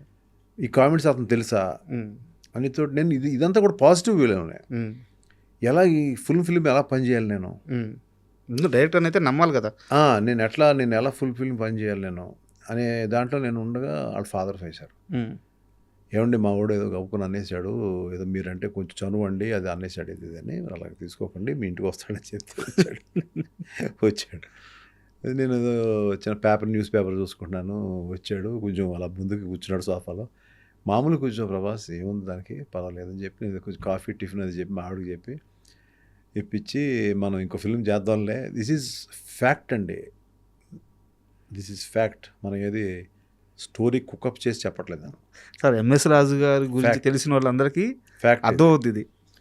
కానీ నాకు ఎంతో ప్రేమ అతనంటే, అతను మంచి హీరో అవ్వాలి, నాకు కృష్ణరాజు గారి ఫ్యామిలీలోంచి పెద్ద హీరో అవ్వాలి. ఇప్పుడు హీరో కృష్ణ గారి ఫ్యామిలీ నుంచి ఒక్కడు ఎంత పెద్ద హిట్ అయింది, ఎంత స్టార్డమ్ వచ్చేసింది, ఈ ఫ్యామిలీలోంచి ఈ అబ్బాయి బాగుండాలి అనే ఒక మంచి ఇత్తోటే ఉన్నాను. అడిగిన చిన్న ప్రశ్నే, కానీ యాజ్ ఎ క్రియేటర్ నేను కొంచెం హర్ట్ అయిన తర్వాత లోపల మా ఆవిడ పిలిచి, మీరు ఏ విధమైన మాట మాట్లాడద్దు, మీరు అబ్బాయి ఈజ్ ఏ యంగ్స్టర్, మీరు కృష్ణరాజు గారి మొహం, సూర్యనారాయణ రాజు గారి మొహం చూసి అసలు డిస్కస్ పెట్టదు, మీరు ఏమనొద్దు అబ్బాయిని. అప్పుడు అబ్బాయి అనేవాళ్ళు ఈ వాజ్ టూ యంగ్. అంతే కదా సార్, 2 సినిమాలు అబ్బాయి ఇవాళ అంటే ప్రపంచానికి తెలిసిన బిగ్గెస్ట్ హీరో. నాకు ఎప్పుడు ప్రభాసే మా అబ్బాయిలు అంటాడే అంతే అని చెప్పి తనే కాఫీ తీసుకొచ్చి ఇచ్చి, టిఫిన్ తింటావు అది ఇది అని అడిగి, అదేం ఉండదులే ఆయన చేస్తాడులే, నువ్వు ఊరికే అలాంటి అలకలు ఉంటాయిలే ఈయనకి అని చెప్పంటే గబుకులు వచ్చి నా వైఫ్ని పట్టుకుని, అక్క చాలా థ్యాంక్స్ అన్నాడు. ఇది ఫ్యాక్ట్గా జరిగిందండి. This is the first time I'm opening up. I think ఇప్పుడు ఎవరికి చెప్పలేమాట. ఆ రోజు వచ్చిన అండర్స్టాండింగ్ మా ఇద్దరికి అలా కంటిన్యూ అయిపోయింది. మనం ఏం చెప్తే దూకేస్తాడు, పరిగెత్తేస్తాడు, ఈ డ్యాన్స్ చేసే నన్ను పూర్తిగా నమ్మేశాడు. వచ్చిన తర్వాత నేను చేస్తున్నప్పుడు అప్పుడు అర్థమైంది హీఈస్ హాఫ్ డైరెక్టర్ అని. మొత్తం మీరు చూసుకుంటారు కదా సార్ సినిమాకి సంబంధించిన అన్ని విషయాలు. స్టోరీ ఎలా చూసుకుంటాను, స్క్రీన్ ప్లే ఎలా చేసుకుంటాను, ఎలాంటి ఇది రాయించుకునేలా చేస్తాను, డైలాగ్స్. అది ఒక గొప్ప పరశుర బ్రదర్స్ లాంటి వాళ్ళు ఉన్నా కూడా నేను ఎలా మోల్డ్ చేసుకుని వాళ్ళు, అలా కాదు సార్ ఇలా కొంచెం యూత్ఫుల్గా రాయండి అంటే ఎలా రాస్తారు, అన్ని కళ్ళతో చూశాడు. అది చూసి ఒక రోజు ఆల్మోస్ట్ సినిమా అయిపోయిన తర్వాత, మీరు అవన్నీ పెట్టుకోకుండా మనసులో నాతో మళ్ళీ సినిమా చేయాలి. అప్పుడు మేము ఇద్దరు క్లోజ్ అయిపోయాం, బాగా క్లోజ్. ఒరే ఇది అన్నట్టు స్టేజ్కి వచ్చేసాను తనని. అట్లా ఇట్స్ లైక్ యూనో నాకు ఒక స్టారు ఇవాళ అవుతాడని తెలుసు నాకు. నీకు ఖైదీరా ఈ సినిమా అని చెప్పారు. ముందే చెప్పేశారా? ముందే చెప్పేశాను. తర్వాత ఇంకా అతను తెలుసు కదా, మీరు ఇంకా అక్కడి నుంచి ఆ సినిమా రాజమౌళి గారు చూడడం, కృష్ణవంశీ లాంటి వాళ్ళు చూడడం. నేను షో వేసాను సార్, నన్ను అడిగితే ప్రభాస్ రాజమౌళి గారు చూస్తారంట అని. అది చూసి అతను పర్ఫార్మెన్స్ చూసి నెక్స్ట్ అతనికి వచ్చే ఫిల్మ్స్ అన్నీ మీకు తెలుసు. అవును, ఇంకా అలా ఇప్పుడు ఎవరు కడతారు పెళ్ళికి గంట అంటే ఫస్ట్ కట్టింది నేను. చాలా మంది ఛాన్స్ తీసుకున్నాను. అతని యొక్క హైట్ని నేను ఎలాగైతే యూజ్ చేసుకోవాలో అలా చేసుకున్నాను. అలాగే తను కొన్ని కూడా ఎపిసోడ్స్లో మొత్తం లాస్ట్లో తీసాం. ఇప్పుడు హీరోయిన్ని పట్టుకొస్తున్నాడు అతను, ఒక మ్యాచో మ్యాను, వెళ్ళి హీరోయిన్ని 100 మందిని చంపేసి మొత్తం అంటించేసి, లంకని ఎలా అయితే హనుమంతుడు అంటించేస్తాడో అలా మొత్తం అంటించేసి సీతను ఎలా పట్టుకొచ్చాడు అనేది కథ, రాముడు ఎలా పట్టుకొచ్చాడు అనేది కథ. దీన్ని ఇంత బ్లాస్టింగ్ వేలో చేస్తున్నాడు. ఇలాగప్పుడు నాకు ఆ టైంలో మీరు ఇందాక అడిగిన శత్రువు గుర్తొచ్చింది. అంటే that is the experience what I had with my director కోడి రామకృష్ణ గారు. ఓపెనింగ్లో ఏదో కావాలి, ఏంటో ఓపెనింగ్, సరే ఓపెనింగ్ చేసాం, ఏదో చేసాం, థ్రిల్ చేసాం, ఓకే. కానీ ఇంకా నాకు 2 ఫిలిమ్స్ బాగానే రీజనబుల్గా బాగానే ఆడి, ఒకటి బాగానే ఆడింది ఈశ్వర్ అని, ఇంకోటి అంత బాగా ఆడలేదు. ఇతను హీరో అంటే ఎలా నమ్మేస్తారు జనం సార్? లేదు కదా. సో రష్ అంతా చూస్తున్నప్పుడు ఏదో ఒక లోటు ఉంటే, అప్పుడు చెన్నైలో ఒక ల్యాండ్ మైన్స్ని పట్టుకుని పీటర్ మాస్టర్ని మళ్ళీ ఆపి, రికార్డింగ్ ఆపి, హీరో అంటే ఇలా ఉండాలి, హీరో ఇక్కడ పనిచేస్తాడు మైన్స్లో అని పెట్టి పైకి ఎక్కించి, తర్వాత యాడ్ అయింది లాస్ట్లో. That was the last sequence sir. అక్కడ యాడ్ చేసి, నువ్వు రిస్క్ తీసుకోవాలమ్మా నువ్వు. అప్పుడు బాంబులు ఎప్పుడు ఏం పేలుతాయో తెలీదు. ఆ టైంలో రాళ్ళు కొట్టడానికి వాళ్ళు ఇంతే టైం ఇచ్చారు, ఆ టైంలో అవలా. అక్కడ ప్లేస్ చేసి అతన్ని భయపడకుండా, అప్పుడు స్ట్రాడా క్రేన్ అని ఉండేది, అది రామోజీ ఫిలిం సిటీ నుంచి చెన్నై తెప్పించాను ఆ షాట్ కోసం. అంటే హీరో అవ్వాలి ఆ సినిమాలో, అతను హీరో చేయాలని కాదు, హీరో అవ్వాలి ఆ సినిమాలో. ఆ హీరో అంటే హీరో అంటే ఇలా ఉండాలి, అంటే భయపడకుండా ఉన్నాడు మనిషి, పులి, ఏదైనా చేయగలడు అనేది రావాలి ఆ ఫ్యాక్టర్ అని చెప్పి దాని మీద ఇటువంటి మీరు చెప్పిన మాటలన్నీ ఆ ఫస్ట్ ఫ్రేమ్లోనే ఉంటాయి సార్. లాంగ్ షాట్లో చూపిస్తారు, లాంగ్ షాట్ క్లోజ్కి వెళ్ళంగానే ఈ షోల్డర్ ఎంత ఉంటుంది, చూసి తాడు ఇట్లా పట్టుకొని షోల్డర్ ఇట్లా హోల్డ్ చేస్తూ ఉంటారు. ఎవ్రీథింగ్ ఒక ఇమాజిన్ చేసుకొని ఎగ్జిక్యూట్ చేసిన ఇదే. ఆ తర్వాత మేము బ్లాస్టింగ్స్ పెట్టాం. పెడితే ఆ బ్లాస్టింగ్స్లో ఎవరో హర్ట్ అయితే అతను పరిగెత్తుకుని ఆయన పట్టరావడం అనేది పరిగెడుతూ ఉంటే ఎస్ ఈజ్ ఎ హీరో అనేది హీరో అనిపించేశాను. అక్కడి నుంచి ఇంకా ఆ సినిమా మళ్ళీ ఈ సీక్వెన్స్ పెట్టి చూసుకున్నప్పుడు బొమ్మలు లేస్తా సినిమా వెళ్తుంది. అది స్క్రీన్ ప్లే. యా, ఆ ఫ్యాక్టర్స్ అన్నీ తనకు యాడ్ అయిపోయినాయి. He became a super hero kind of ఇది. సో ఇంక ఇవాళ ఈ సంథింగ్ లైక్ హిస్టరీ. అంత పెద్ద సక్సెస్ అయిన తర్వాత ప్రభాస్ గారి రియాక్షన్ ఏంటి సార్ మీ దగ్గరికి వచ్చి? అయ్యో, నన్ను వదిలేడు కదా అసలు. మళ్ళీ సినిమా ఎప్పుడు చేస్తారని ఉండేవాడు. అయితే నేను కొంచెం ముందుకు వచ్చాను సార్. యాక్చువల్గా ఇందాక ఫ్లోలో భాగంగా మనం దేవి సినిమా గురించి మాట్లాడుకుందాము. దేవి సినిమా అప్పటిదాకున్న తెలుగు సినిమాని ఆడియన్స్ చూసే విధానాన్ని మార్చేసిన సినిమా. ఆ గ్రాఫిక్స్ కానీ డివోషనల్, అంటే ముఖ్యంగా దేవి సినిమాలో డివోషనల్ చాలా ఎక్కువ ఉంటుంది, చాలా బాగుంటుంది, ఎలాంటి స్టారు ఉండరు. సో ఆ దేవి సినిమా ఎక్స్పీరియన్స్ చెప్పండి. చాలా ఉందండి. దానికి మీరు interviews part 1, 2, 3, 4 part 1, part 2, part 3, part 4 పెట్టుకోవాలండి దేవి కోసం. అమ్మో, అది అసలు వేరే. ఆ బాధ వర్ణాతీత. ఎంజాయ్మెంట్ ఉంది, బాధ ఉంది. చాలా దానికి కానీ మళ్ళీ చెప్పాలంటే ఒక్కడో వర్షం నువ్వు వస్తుందంటన్నా మస్కా ఆట ఈ కైండ్ ఆఫ్ ఫిల్మ్స్ చాలా తీసినా కూడా మళ్ళీ ఆ కైండ్ ఆఫ్ చెప్పుకోలేని ఒక పార్ట్ 1, 2, 3, 4 మళ్ళీ చెప్పాలంటే అగదా గురించి చెప్పాలి. దేవి గురించి. ఆఫ్టర్ దేవి అగదా గురించి చెప్పాలి. అవునా? ఓకే. మొన్న మీరు అగదా స్టేజ్ మీదే మాట్లాడుతూ ఆ దేవి సినిమాలో ఆ పాము బొట్టు పెట్టడం నిజంగానే పెట్టింది పాము అని చెప్పారు. నిజంగానే పెట్టింది. అప్పుడు దట్ వాజ్ నాట్ గ్రాఫిక్స్ ఉన్నాయి సినిమాలో, కానీ ఎలా పాసిబుల్ అయింది? పాసిబుల్ అయిందండి. పాసిబుల్ అయింది. దట్ వాజ్ నాట్ అసలు ఆ షార్ట్ గ్రాఫిక్ షాటే కాదు. అది భయపడలేదా యాక్టర్? భయపడలేదు, అసలు భయపడలేదు. పాము కుట్టింది కూడా దాన్ని. అవునా? కుట్టింది. అదంతా ఒక కథలండి. దాన్ని మళ్ళీ నేను అన్నాను కదా, మీ దాంట్లోనే పార్ట్ 1, పార్ట్ 2, పార్ట్ 3, పార్ట్ 4 కూడా దాంట్లోనే వేయచ్చు. అసలు అది సంచలనం ఉండదు. నేను పడ్డ ఇబ్బందులు, నేను నిద్రలేని రాత్రులు, నాకు నిద్ర లేక మైండ్ పనిచేయక ఒక కార్ని యాక్సిడెంట్ చేసేసిన తీరు, ఈ చాలా ఉందండి ఆ సినిమా కథ. 3 ఏళ్ళ కథ అది. అది అసలు మళ్ళీ అటువంటి ఒక ఎక్స్పీరియన్స్ మరి అన్నాళ్ళు కాకపోయినా కూడా మళ్ళీ అగదాకి నేను మళ్ళీ చెప్తాను అనుకోవద్దు. మళ్ళీ అగదాకి అంటే మళ్ళీ కంబ్యాక్ కావాలంటే ఆ బాధను అనుభవిస్తే కానీ ఆ దేవత కానీ దేవుడు కానీ మళ్ళీ మన సక్సెస్ ఇవ్వాలనిపించింది. సో ఇది ఈ సినిమాకి అయితే జరిగిందండి. అమ్మవారిని చాలా బలంగా నమ్ముతారా మీరు? నమ్ముతారండి. ఎందుకంటే నేను కొన్ని సినిమాలు చెప్తాను. శత్రువు సినిమా సంబంధించిన ఆ క్లైమాక్స్, అంటే డివోషనల్ సినిమా కాదు కానీ ఆ క్లైమాక్స్లో విలన్ని చంపే దగ్గర ఆ దేవుడి షాట్ కానీ, లేదా దేవి సినిమా గురించి మనకు తెలుసు, దేవి పుత్రుడు గురించి తెలుసు. అక్కడ అమ్మవారి పవరే కదా సముద్రం నుంచి తీసేది. అలాగే ఇప్పుడు అగదా సినిమాలో అమ్మవారి శక్తి గురించే మాట్లాడుతున్నారు. సో ఎంఎస్ రాజు గారి జీవితంలో అమ్మవారిని ఎంత పూజిస్తారు? ఇష్టం అండి. బాగా ఎక్కువ పూజ ఎక్కువ చేస్తానండి. మధ్యలో ఆవిడ మీద అలుగుతాను. ఒక చాలా ఇయర్స్ నేను వెళ్ళలేదు. విజయవాడ అమ్మవారి టెంపుల్కి ఎక్కువ వెళ్తాను. సో అక్కడ ఏం చారిటీ చేస్తాను ఏంటి పక్కన పెడితే చాలా ఇయర్స్ వెళ్ళలేదు. నాకు ఎందుకు అలా కాదు, ఏంటో మా ఇద్దరి మధ్యన ఇంకో ఎవరికి చెప్పను అది.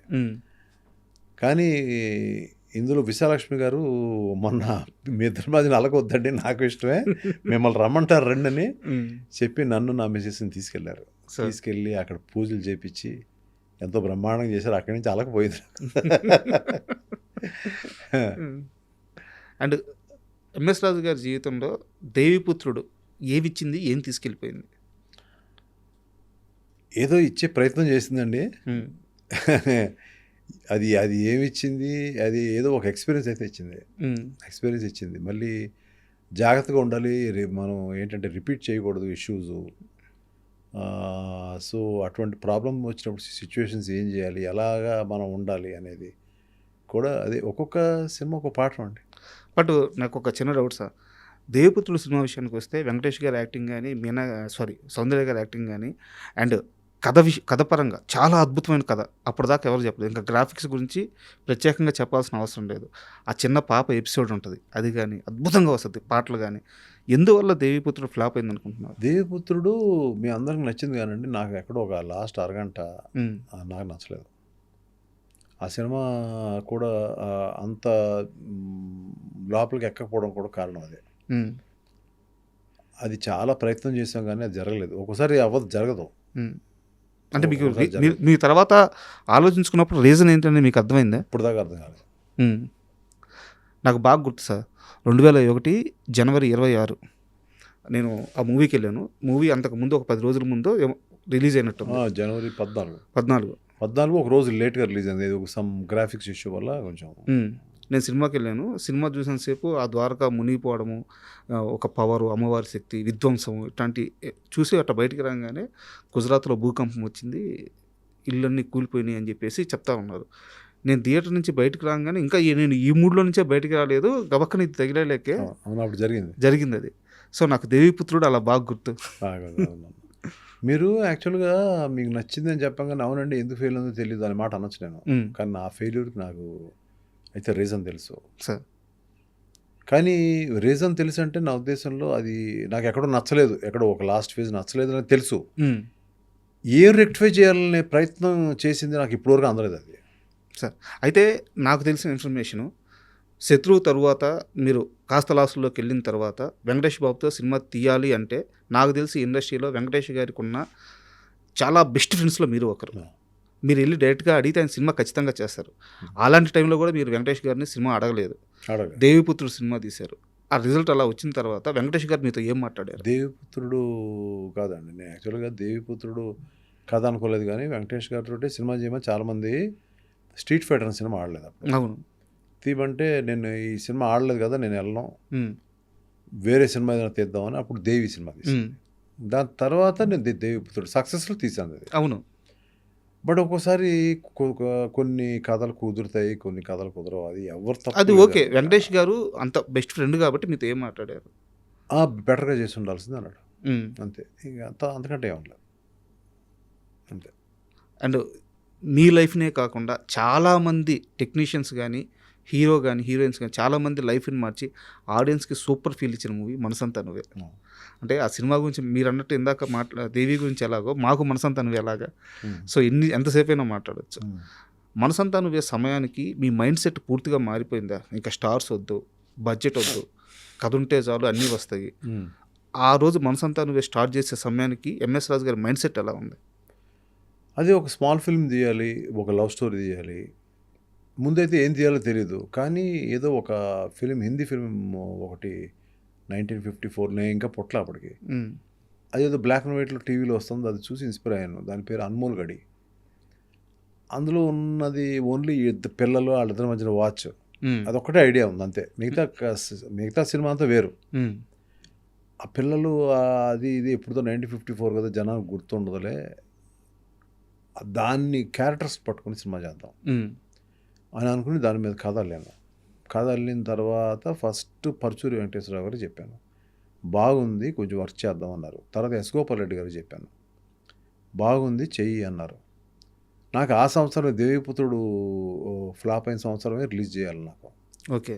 మే 1 ఎప్పుడు ఈ ఐడియా నేను చూశాను. మే 1 చూసిన తర్వాత ఓకే, దీన్ని మే 10 నా బర్త్డే కదా, ఆ రోజు ఓపెన్ చేసేద్దాం, స్టోరీ పూర్తి అవ్వాలిగా మొత్తం. అదేంటి ఆ సినిమా పూర్తి అవ్వాలి కదా అని వెంకటేశ్వర గారు, అసలు ఎవరు డైరెక్ట్ చేద్దాం అనుకుంటారు. గోపాల్ రెడ్డి గారేమో నువ్వు అనుకున్నావు కదా కథ, నీకు అన్నీ తెలుసు, నువ్వే చేసేయి, నేను ఉంటాను కదా వెనకాతల, నీకేం ఎక్కడ షార్ట్ కన్ఫ్యూజన్ ఉండదు, నేను ఉంటాను కదా అని. వద్దండి అలా వద్దు, ఇప్పుడు అసలే ఒక ఫెయిల్యూర్ ఉంది, ఇప్పుడు నేను ఇవన్నీ పెట్టుకోలేను, నాకు ఎవరన్నా జస్ట్ చూస్తున్నానంటే సరే నువ్వేమనుకోకపోతే ఒక అతను ఉన్నాడు అని చెప్పి అప్పుడు విఎన్ ఆదిత్య పేరు చెప్పాడు. ఓకే.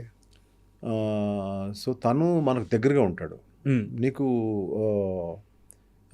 ఇది నిన్ను I think he label to understand you, నీ లోపల ఏముందో అండర్స్టాండ్ చేసుకుంటాడు అతను చెప్పింది ఆయనే.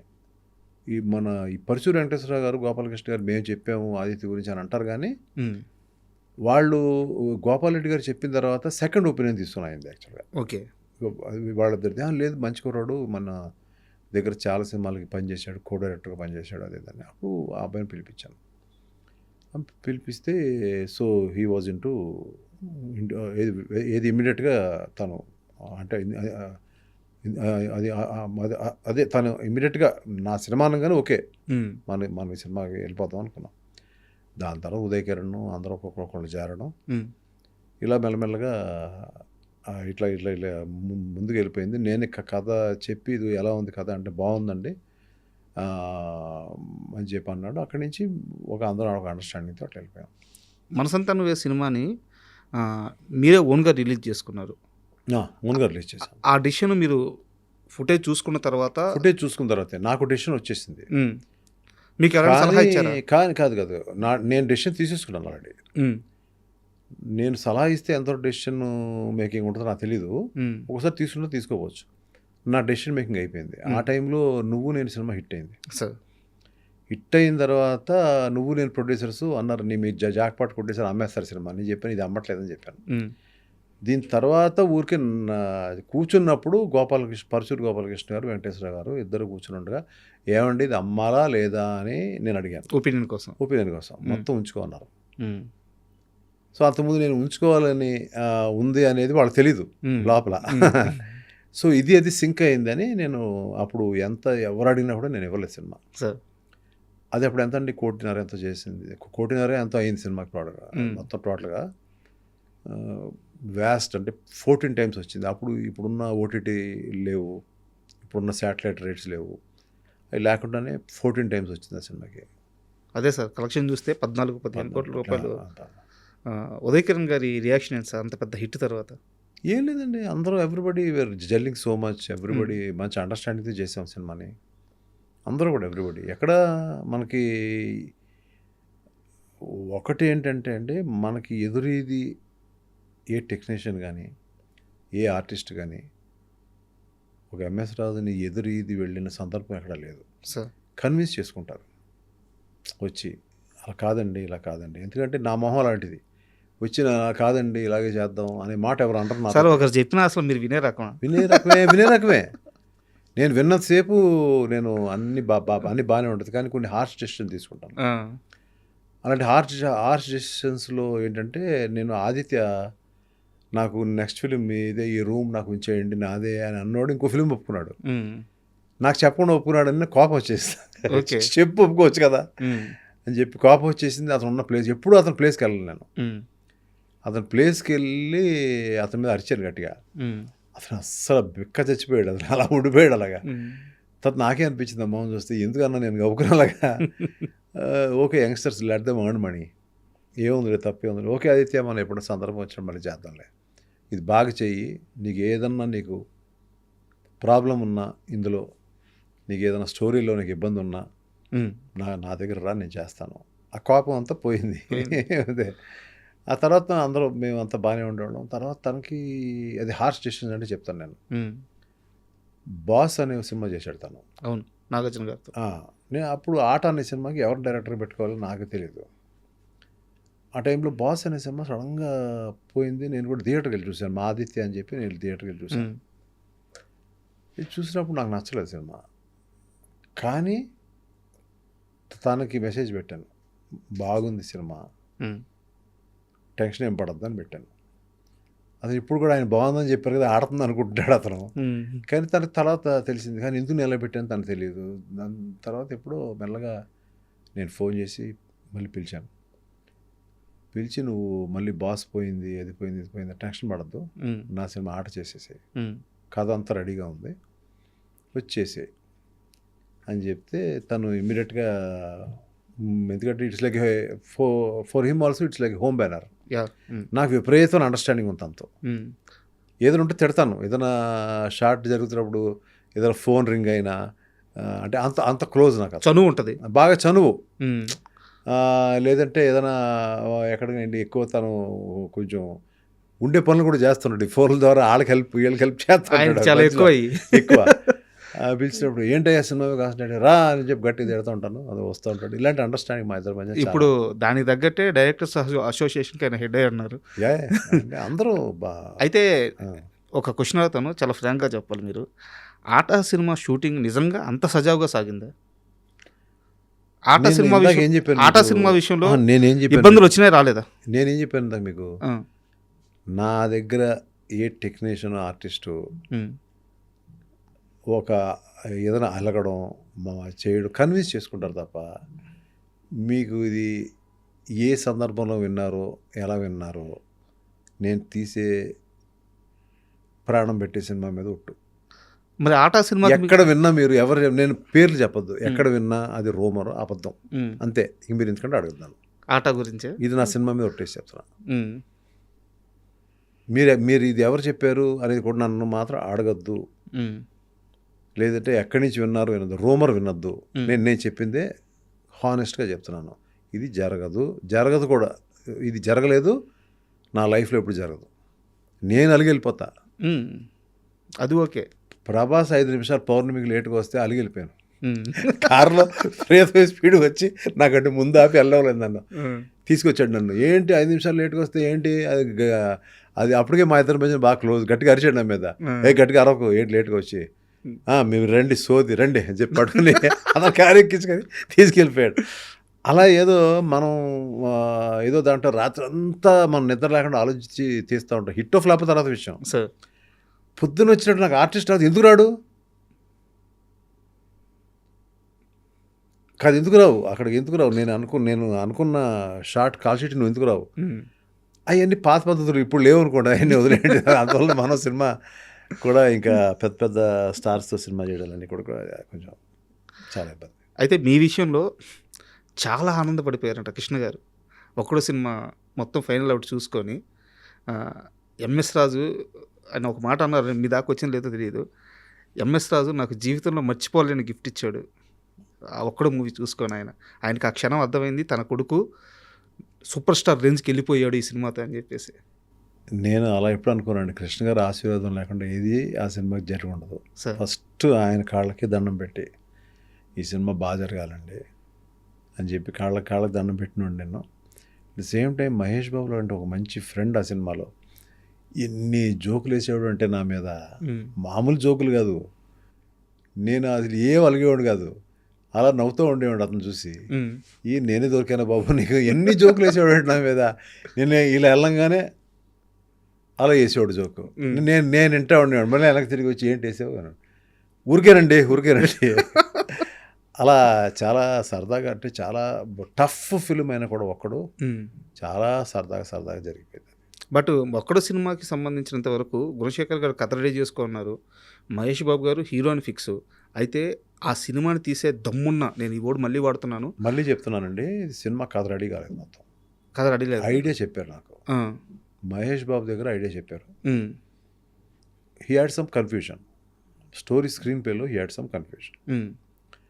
అంతకుముందు గుణశేఖర్ గారు కూడా చాలామంది రామోజీ ఫిల్మ్ సిటీలో రామోజీరావు దగ్గరికి కానీ లేకపోతే ఎంఎస్ రెడ్డి గారి దగ్గరికి వెళ్ళినప్పుడు ఇంత సెట్ వేయాలా లేదా అనే ఒక మీమాంసలో ఉన్నారు. కరెక్ట్.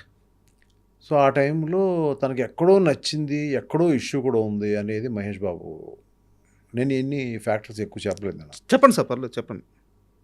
చెప్పినప్పుడు అప్పుడు ఆయన కూడా వాళ్ళిద్దరు కలిసి ఏమనుకున్నారంటే, ఒక ఎంఎస్ రాజు దేవిపుత్రుడు లాంటి సినిమా ఫ్లాప్ సినిమా ఇచ్చినా కూడా, మీరు కొన్ని ఫ్లాపులు నేను కొన్ని ఫ్లాపులు ఇచ్చినా కూడా మన ముగ్గురు కలిస్తే మంచిది అనేది వాళ్ళతో డిసైడ్ చేసుకున్నారు. మేము ముగ్గురు ఫ్లాప్ పీపుల్ కలిసి మళ్ళీ కలుస్తున్నాము అన్నప్పుడు నాకు మళ్ళీ ఒకరోజు ఇద్దరు కలిసి ఉండగా నాకు ఫోన్ చేశారు. ఫోన్ చేసి సార్ అని చెప్పి మీరు రండి, ఇక్కడ బాబు మహేష్ బాబు ఇక్కడే ఉన్నాడు, ఒకసారి మాట్లాడదానండి అన్నాడు. నేను ఎక్కడో ఏదో వేరే పనిలో ఉన్నాను, నేను వేరే స్టోరీ కథ గురించి ఏదో ఆలోచించుకుంటున్నాను, ఏదో నీ స్నేహం అనుకుంటాను. నేను కార్ వేసుకుని కార్ డ్రైవర్ లేడు, నేను కార్ డ్రైవ్ చేసుకు వెళ్ళిపోయాను. స్ట్రైట్గా పద్మాలకు వెళ్ళాను. పద్మాలకు వెళ్ళి కూర్చున్న తర్వాత మా మహేష్ చాలా ముక్తసరిగా మాట్లాడతాడు. బాగున్నారా, టిఫిన్ తిన్నారా, మంచినీళ్ళు, ఈ సీన్ ఉండదు అతని దగ్గర. స్ట్రైట్గా మన ముగ్గురు కలిసి సినిమా చేద్దామా అన్నాడు. అయిపోయింది. అదేంటే బాబు నాయన, నేను ఎలా పరిచయం అంటే, నాకు అంతకుముందు మహేష్ బాబు తను మెడ్రాస్లో ఎక్కడో ఆంధ్ర క్లబ్లో మేము కొంచెం లావుగా ఉండగా తెలుసు నాకు. తర్వాత నేను నాకు పెద్ద పరిచయం లేదు. మురారి సినిమా నాకు బాగా హెల్ప్ అయింది సినిమా చూడడం. సార్. అది చూసి క్లైమాక్స్లో అతను ఇది చూసి సడన్గా కృష్ణ గారికి ఫోన్ చేశాను.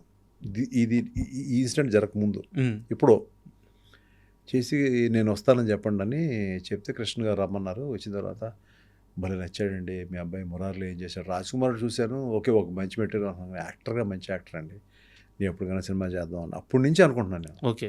అప్పుడు మహేష్ని కలిశాను అప్పుడు ఇప్పుడు ఎప్పుడైతే మళ్ళీ కలిసి ఓ సినిమా చేద్దాం అని అనుకున్నప్పుడు కొంచెం తర్వాత మహేష్ కూడా నాకు ఫోన్ చేశాడు. తర్వాత కాస్ట్ ఎక్కువ అవుతుందండి, కొంచెం స్క్రీన్ ప్లేలో అటు ఇటుగా ఉంది, ఏదైనా మనందరం కలిసి వర్క్ చేద్దాం, బాగా చేద్దాం, మీరు బాగా చూస్తారు కథను కూడా, మీ ఇద్దరు కాంబినేషన్ బాగుంటుంది, నాకు కూడా ఒక మంచి సినిమా వస్తుందని ఉద్దేశం ఉంది అని అప్పుడు సరే అండి గుణశేఖర్ గారు నాకు కథ చెప్పండి అన్నప్పుడు నేను ఇదే ఆఫీస్ ఏదైతే మన సంతలో తీసిన ఆఫీసో లేకపోతే ఇంకో ఆఫీసో ఉందో అక్కడ టైంలో ఆయన వచ్చారు. ఉద్వేగంగా ఒక అరగంట చెప్పారు. చెప్పంగానే 10 నిమిషాలు బాగుందండి అన్న. బాగుందన్న తర్వాత మెల్లమెల్లగా ఒకేసారి చెప్తే బాగోదని మెల్లమెల్లగా 1-2 డేస్ టైం తీసుకుని నాకు ఈ పోర్షన్ నచ్చలేదండి, ఈ పోర్షన్ నచ్చలేదు, ఇక్కడ కన్ఫ్యూజన్ ఉందండి, అక్కడ కన్ఫ్యూజన్ ఉందండి. ఈలో మహేష్ ఏంటి ఎలా ఉంది మేము వస్తాంలే అని చెప్పి మేము ఇద్దరు కలిసి వెళ్ళాం. మళ్ళీ ఓకే. వెళ్ళిన తర్వాత తను అన్నాడు, బాబు మేము మళ్ళీ కూర్చొని ఒక వారం 10 రోజులు టైం ఇవ్వు, మేము వస్తాం మళ్ళీ అని చెప్పి మేము ఇద్దరం కూర్చొని అందులో ఉన్న ఇష్యూస్ సాల్వ్ చేసాం మొత్తం ఎపిసోడ్స్ కంటే. ఓకే. ఇష్యూస్ అన్నీ ఆయన కూడా అప్పటికి ఒక మంచి సినిమాలు తీశాడు. ఆయన ఆడలేదు పక్కన పెడదాం. సో ఆయన కూడా విన్నాడు అన్నమాట.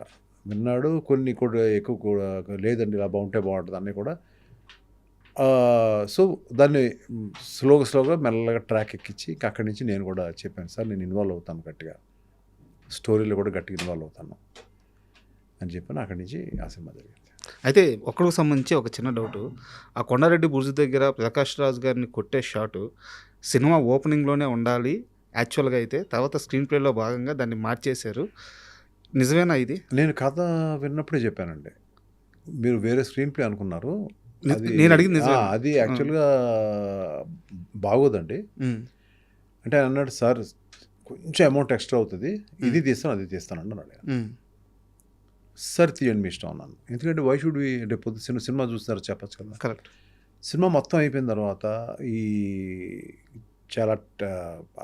చాలా ఎక్కువ ఖర్చు అయింది, లేకపోతే ఇంకోటి తర్వాత ఆయన గుణశేఖర్ గారు కూడా ఇంకా ఎక్కువ అయ్యేది. ఆయన పెట్టిన ఎఫర్ట్ మామూలుగా అయితే హెవీర్ అయిపోతుంది సినిమా. అంటే ఎంత అవుతుందో ఎప్పుడెప్పుడు అవుతుందో తెలీదు. చాలా గ్రిప్గా చాలా ఆన్ టైం తీశారు, కరెక్ట్గా అనుకున్న బడ్జెట్ తీశారు ఆయన. దాని తర్వాత మళ్ళీ రష్ చూపించినప్పుడు నేను స్ట్రైట్గా చెప్పేశాను, సార్ అప్పుడు నేను చెప్తానో అదే మాటకి స్టిక్ అనే ఉంటున్నాను, నేను వర్కౌట్ అవుతుంది సార్ ఇది ఇంటర్నేషనల్ సినిమా సార్, అలా కాదు సార్ ఇలా కాదు సార్ అంటే, తర్వాత ఓ పని చేయండి సార్, మీకు నాకు ఇష్టలు మన పరుచూరు బ్రదర్స్ వాళ్ళు పెట్టి కూర్చోబెడదాం. ఆ తర్వాత గుణశేఖర్ గారు పాపం ఆయన ఏకీభవించారు, లేదండి మీరు అందరూ చెప్పింది కరెక్ట్, మనం ఇలాగే వెళ్దామండి, ఎందుకు ఛాన్స్ తీసుకోవాలి, ఇది ఏంటంటే మహేష్ బాబు కెరీర్ ముఖ్యం, నా కెరీర్ ముఖ్యం, మీ కెరీర్ ముఖ్యం, ఇంత బడ్జెట్ అయిపోయింది, నేను ఇట్లాగే వెళ్దామండి మనం అని చెప్పి ఆయన పాప కన్విన్స్ అయ్యారు. ఆయన కన్విన్స్ అయిన తర్వాత ఇది ఏ సినిమా కన్నా ఈ ఫైనల్ ఎడిటింగ్ దగ్గర దెబ్బలాట్లు ఉంటాయండి. అదేదో పర్సనల్ ఇదైతే కాదు, కొన్ని నేను తప్పు చెప్పేవాడిని, నేను కొన్ని తప్పు చెప్పినప్పుడు ఆయన అది కాదు సార్ ఇది బాగుంటుంది అని నన్ను కన్విన్స్ చేసిన రోజులున్నాయి. ఓకే. ఒక ఫైట్ ఉంటుంది ప్రకాష్ రాజ్ గారికి హీరోకి మధ్యలో ఫైట్ ఉంటుంది. అది ఇప్పుడు ఆ అమ్మాయికి ఇలా కత్తి పెట్టి గోబ్బెమ్మ అనే సీన్ ఉంటుంది, పెద్ద ఫైట్ అండి యాక్చువల్గా. నేను చెప్పాను, సార్ గుణ గారు ఇది కరెక్ట్ కాదు గుణ, క్లైమాక్స్లోనే ఫైట్ ఉండాలి ఇద్దరికి, మధ్యలో ఫైట్ అయిపోయింది సినిమా, నేను ఇలా ప్లాన్ చేశాను సార్ అలా ప్లాన్ చేశాను అన్నాడు. కానీ ఆయన ఆలోచించాడు, ఆయన మెల్లగా ఆయన కూడా ఆలోచించాడు, ఎందుకు చెప్తున్నాడు ఇన్నిసార్లు ఎందుకు చెప్తున్నాడు అని చెప్పి ఆలోచించుకొచ్చి చెప్పారు, లేదు సార్ మీరు కరెక్టే అని చెప్పి వెంటనే పరుసు సార్ని పిలిపించి నేను ఒక సీన్ చెప్తాను సార్, ఆయనే చెప్పాడు సార్, నేను చెప్పలేదు. మనం we should able to inspire one maker sir. First బాగుంది బాగాలేదు చర్చ అంతే కదా, నేను కూడా బాగుంది బాగాలేదు అనేది ఎవరన్నా చెప్తాను కదా నాకు కూడా. అప్పుడు ఆ రోజు ఆయన కత్తిలో పెడతాడండి హీరో, ఆ అమ్మాయి అంటే పడి చచ్చిపోతున్నాడు, వద్దు చంపొద్దంటే అలాగే ఎస్కేప్ అయ్యాడని చెప్పాడు ఆయన. ఉమ్. క్లాప్స్ కొట్టానండి. అంత పెద్ద ఫైట్ అవసరం లేదు ఇంకా. నేను వెంటనే ఇలా చెప్పాను, సార్ ఎక్స్ట్రాడనరీ ఉంది సార్ అని. అంత మదనలోంచి వచ్చిన సినిమా అండి అది. బా అంటే ఇందులో ఆయన చెప్పారా నేను చెప్పారా నేను కాదన్నానా ఇవన్నీ కాదండి. ఫైనల్గా మూవీ అండి. ఫైనల్ మూవీ కోసమే పోరాడుతూ ఉండే. సార్ ఒకటి అడుగుతాను చెప్పండి. మనసంతా నువ్వే సినిమా ఎంఎస్ రాజు గారిని చాలా కష్టాల నుంచి బయటపడేసింది. ఆ సినిమాకు డబ్బులు వస్తున్నాయి, తీసుకొని హ్యాపీగా పోయిన ఆస్తులను పోయిన డబ్బును సేవ్ చేసుకోవచ్చు. ఆ సినిమా డబ్బులన్నీ తీసుకొచ్చి అప్పటి వరకు అంత మార్కెట్ లేని మహేష్ బాబు మీద నాకు తెలిసి ఇంకో 5-6 కోట్లు ఎక్స్ట్రా పెట్టేశారు. ఎందుకు అంత ధైర్యం? 5-6 కోట్లు కంటే ఎక్కువ పెట్టానండి. ఒరిజినల్గా అంతకుముందు అయిన దానికంటే 5-6 కోట్లు అదే అయింది. ప్లస్ ఆ సినిమాకి నాకు వచ్చిన డబ్బులన్నీ అంత పెట్టాను. తర్వాత డబ్బులు వెనక్కి వచ్చిన తర్వాత ఒక 30% ఆఫ్ ద మనీ దేవిపుత్రుడులో పోయిన బయర్స్ అందరికి ఇచ్చాను. మళ్ళీ బ్యాక్ చేశారు. చాలామంది అడుగుతారు ఇప్పటికీ, అది ఎందుకు ఇచ్చారు, ఎన్ఆర్ఐ కదా ఎందుకు ఇచ్చారు వెనక్కి. అది ఇప్పుడు పెడితే కొన్ని 100 కోట్లు ఆస్తయ్యేది కదా. కరెక్ట్. నా మనసు ఒప్పి నేను ఇంకో సినిమా చేయలేను. వాళ్ళకి వచ్చినప్పుడు నాకు ఎంత వెనక్కిస్తున్నారు అనేది నేను అడగను. వాళ్ళు పోయినప్పుడు ఎంత పోయిందని అడుగుతాను. రాజుగారు చెయ్యది ఏం చెయ్యో, ఎవరో చెప్పిన మాటిని ఉంటే మేబీ ఇంకా డబ్బు ఎక్కువ ఉండేదేమో అనేది ఎప్పుడు నాకు మాత్రం అనిపించలేదు. నేను అనుకుంది చేశాను అంతే.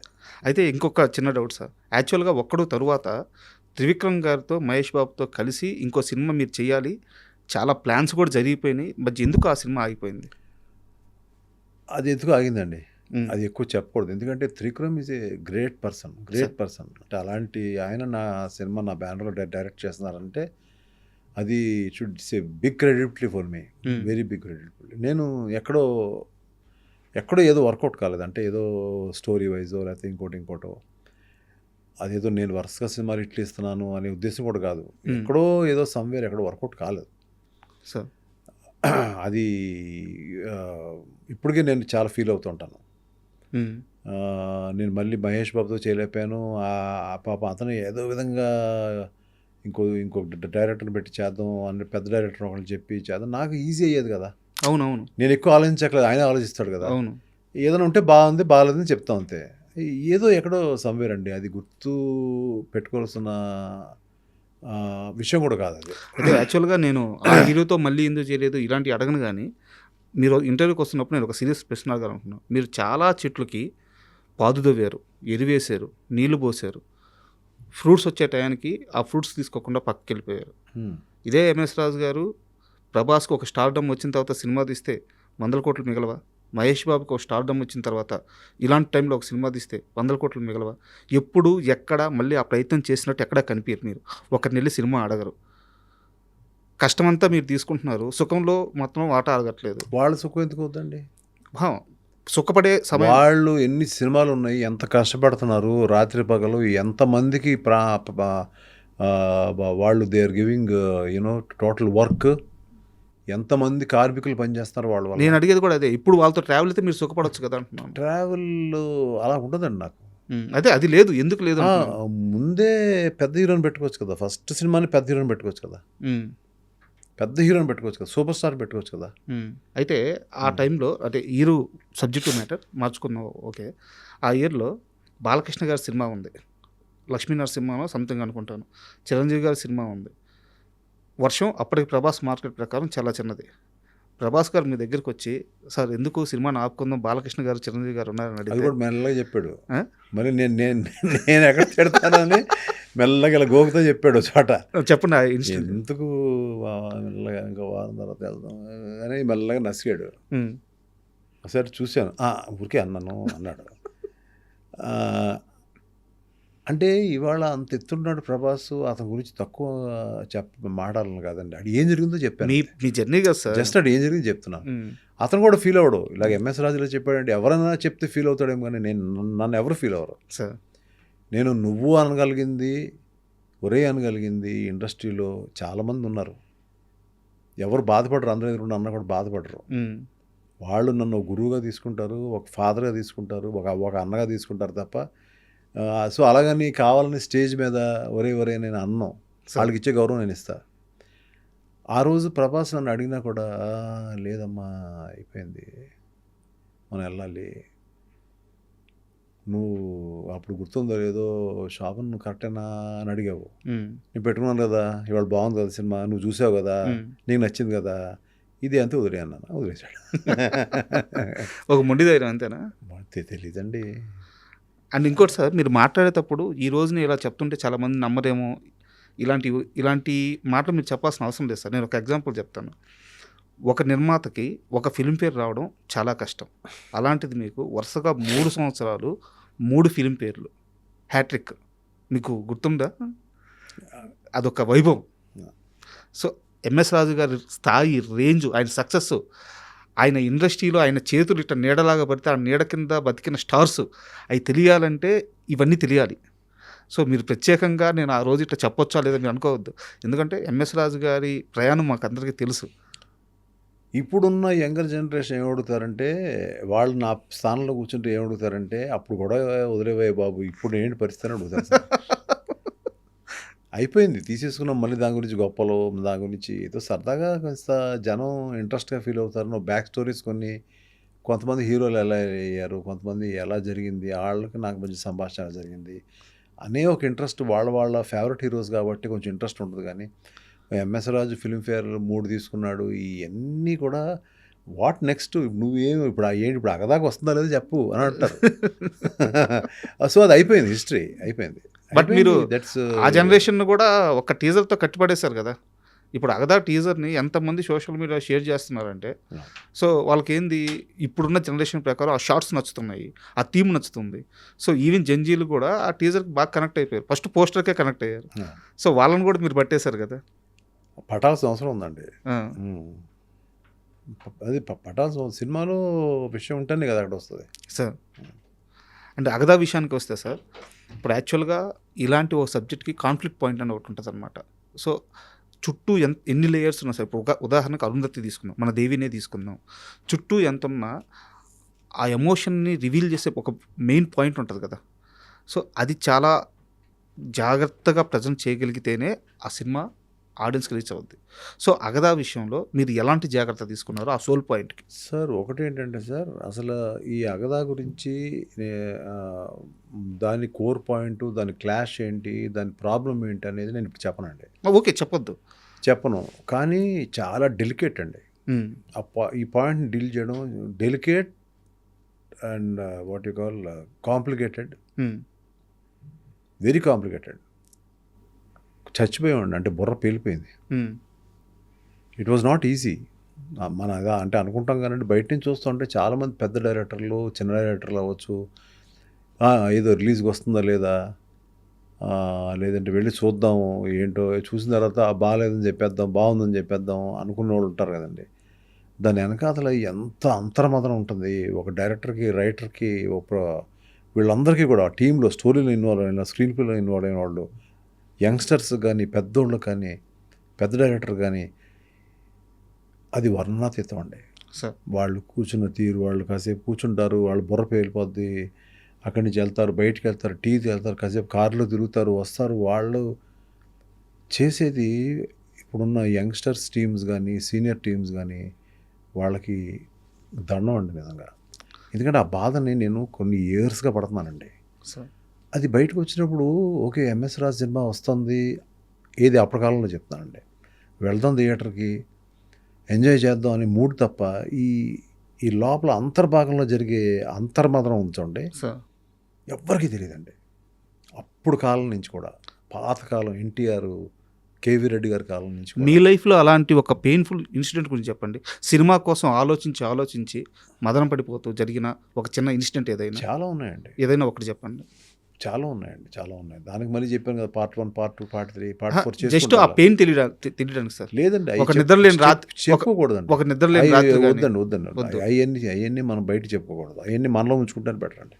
కానీ ఆ పెయిన్కి పడుతున్న వాళ్ళందరూ కూడా, ఇవాళన్న టీమ్స్ అన్నీ కూడా సార్ హ్యాట్స్ ఆఫ్ అండి. వాళ్ళు ఒక్కొక్కళ్ళు సినిమా పిచ్చి, ఆ సినిమాని లెగ్గొట్టాలి, వాళ్ళు సినిమాలు డైరెక్టర్లు అవ్వాలి, అది ఇది ఇంప్రెస్ చేయాలి, మా డైరెక్టర్ని ఇంప్రెస్ చేయాలి కాదండి. ఆ సినిమా మీద పడుతున్న వాళ్ళ సినిమా ఒక్క డైలాగ్ ఇస్తే కూడా ఆ డైరెక్టర్ తీసుకుంటాడేమో ఇచ్చే చాలామంది యంగ్స్టర్స్, హ్యాట్స్ ఆఫ్ అండి వాళ్ళందరికీ. సార్ యాక్చువల్గా మీ విషయానికి వస్తే నేను ఇంటర్వ్యూ ముందే అడిగాను. నాన్నగారు చిరంజీవి గారితో ఆ రోజుల్లోనే 2 సినిమాలు చేశారు. మీ ఫ్యామిలీ చిరంజీవి గారి ఫ్యామిలీ చాలా క్లోజ్, మంచి రిలేషన్ ఉంది. అయితే మీరెప్పుడు ఆయనతో ఒక పెద్ద మూవీ ప్లాన్ చేయాలి ఇలాంటి ఆలోచన ఎందుకు చేయలేదు? అది అంటే అనుకున్నామండి. ఆయనే ఒక బర్త్‌డే రోజు, పార్టీ రోజుని అన్నారు. మనం ఒక మంచి ప్లాన్ చేద్దామమ్మా అన్నారు. హ్మ్. తర్వాత అదేదో కథ దొరకలేదు మాకు. తర్వాత ఇంకో స్టేజ్‌లో రామ్ చరణ్‌ని ఇంట్రొడ్యూస్ చేద్దామమ్మా అన్నారు. ఓకే. అన్నారు. అంటే కూడా ఆయన కూడా దాన్ని ఏదో పట్టుకున్నాం కథని అది ఇది అనుకున్నాం కానీ మళ్ళీ ఆయనకెళ్ళి చెప్పాను. సార్ నాకు రావట్లేదండి. ఆ టైంలో ఏదో ఫిల్మ్స్ జరుగుతున్నాయండి. 'నువ్వొస్తా వద్దంట' తర్వాత అనుకుంటా. హ్మ్. ఏదో రావట్లేదండి ఆ టైంలోనే నేను ఆపేశానండి. అంటే ఏదో అంటే we are making some mediocre films like 'Aata', 'Maska' హ్మ్. ఇలాంటి కొన్ని మీడియోకర్ ఫిల్మ్స్ తీస్తున్నాను నేను. సార్. అందుకని ఆపేశాను. వద్దు ఇది కాదు వద్దు. మళ్ళీ ఏదో మన యాటిట్యూడు మన తాలూకు సినిమాని చూస్తున్న విధానం, అప్డేట్ అయ్యే విధానం అన్నీ కూడా ఇది కరెక్ట్‌గా లేదు. ఫార్ములా రెగ్యులర్ కమర్షియల్ ఫిల్మ్స్‌కి వెళ్ళిపోతున్నాను నేను. మీరనింది కరెక్ట్. ఆ ఫేజ్‌లో మీ లైఫ్‌లో ఏదో జరిగింది. 'నువ్వొస్తా అంటే నేనొద్దంటానా' దాకా 'ఎంఎస్ రాజు' వేరు. 'ఆట', 'మస్కా' ఓకే. 'ఆట'కి డబ్బులొచ్చినాయి, సేఫ్ ప్రాజెక్ట్. ఈవెన్ 'మస్కా'కి కూడా సేఫ్ ప్రాజెక్టే. బట్ ఆ 2 సినిమాల 'ఎంఎస్ రాజు' వేరు. సో ఏం జరిగింది మీ లైఫ్‌లో? అదేనండి అవుట్‌డేటెడ్ అయిపోయాను. ఓకే. మేబీ అంటే ఎందుకు అవుట్‌డేటెడ్ అయిపోయానంటే మళ్ళీ నేను ఎప్పుడూ కూడా వరల్డ్ సినిమా చూస్తానని చెప్పాను కదా! హ్మ్. మార్నింగ్ ఓ సినిమా చూసి ఎక్కడో 3 సక్సెస్‌లు అయిపోయిన తర్వాత రిలాక్స్ అయిపోయిన మైండ్ అయి ఉంటది. హ్మ్. నేను కష్టపడతాను కానీ వర్కౌట్ అవ్వట్లే. అంటే ఏదన్నా ఏదో పాత కథలే ఇస్తున్నాను నేను మళ్ళీ. అంటే సార్. నేను ఎక్కువ అంతకుముందు చేసినంత రిసెర్చ్ చేయట్లేదు అని ఎందుకో దాన్ని అక్కడ ఆపేశాను. తర్వాత మా అబ్బాయి కెరియరు సార్. మెల్లగా దాని మీద కాన్సంట్రేట్ చేశాను. మైండ్ ఎక్కడో రిలాక్స్ అయిపోయింది. ఓకే ఫ్రెండ్స్ ఏదో కాసేపు కార్డ్స్ ఆడదాం వాళ్ళతోటి కొంచెం రిలాక్స్ అవుదాం అనే మూడ్‌లో ఎక్కడో రాంగ్ వెళ్ళిపోతుంది. అది చాలా ఇయర్స్ పట్టింది. సార్. అది మేబీ చాలా మందికి ఉంటుందేమో అది. క్రియేటర్స్‌కి కామన్ సార్. ఉంటుందండి. అవును. ఉంటుందండి. But I have taken lot of years మళ్ళీ 'డర్టీ హరి' తోటి మళ్ళీ we have to come back. ఆ స్లోగా మెల్లగా చూసి ఇప్పుడు 'అగదా' ఈ టీజర్ చూస్తే పూర్తిగా మళ్ళీ ఆ క్రియేటివ్ జోన్‌లోకి వచ్చేసినట్టుంది బ్రెయిన్. రావాలండి. ఆ? నాకు అవసరం అండి. అయితే అప్పుడు 'రామ్ చరణ్' గారి లాంచింగ్ ప్రాజెక్టు మీరెళ్లి చిరంజీవి గారి దగ్గర రావట్లేదు సార్ వద్దు అని చెప్పినప్పుడు వద్దు అని నేను అనలేదు. అహా!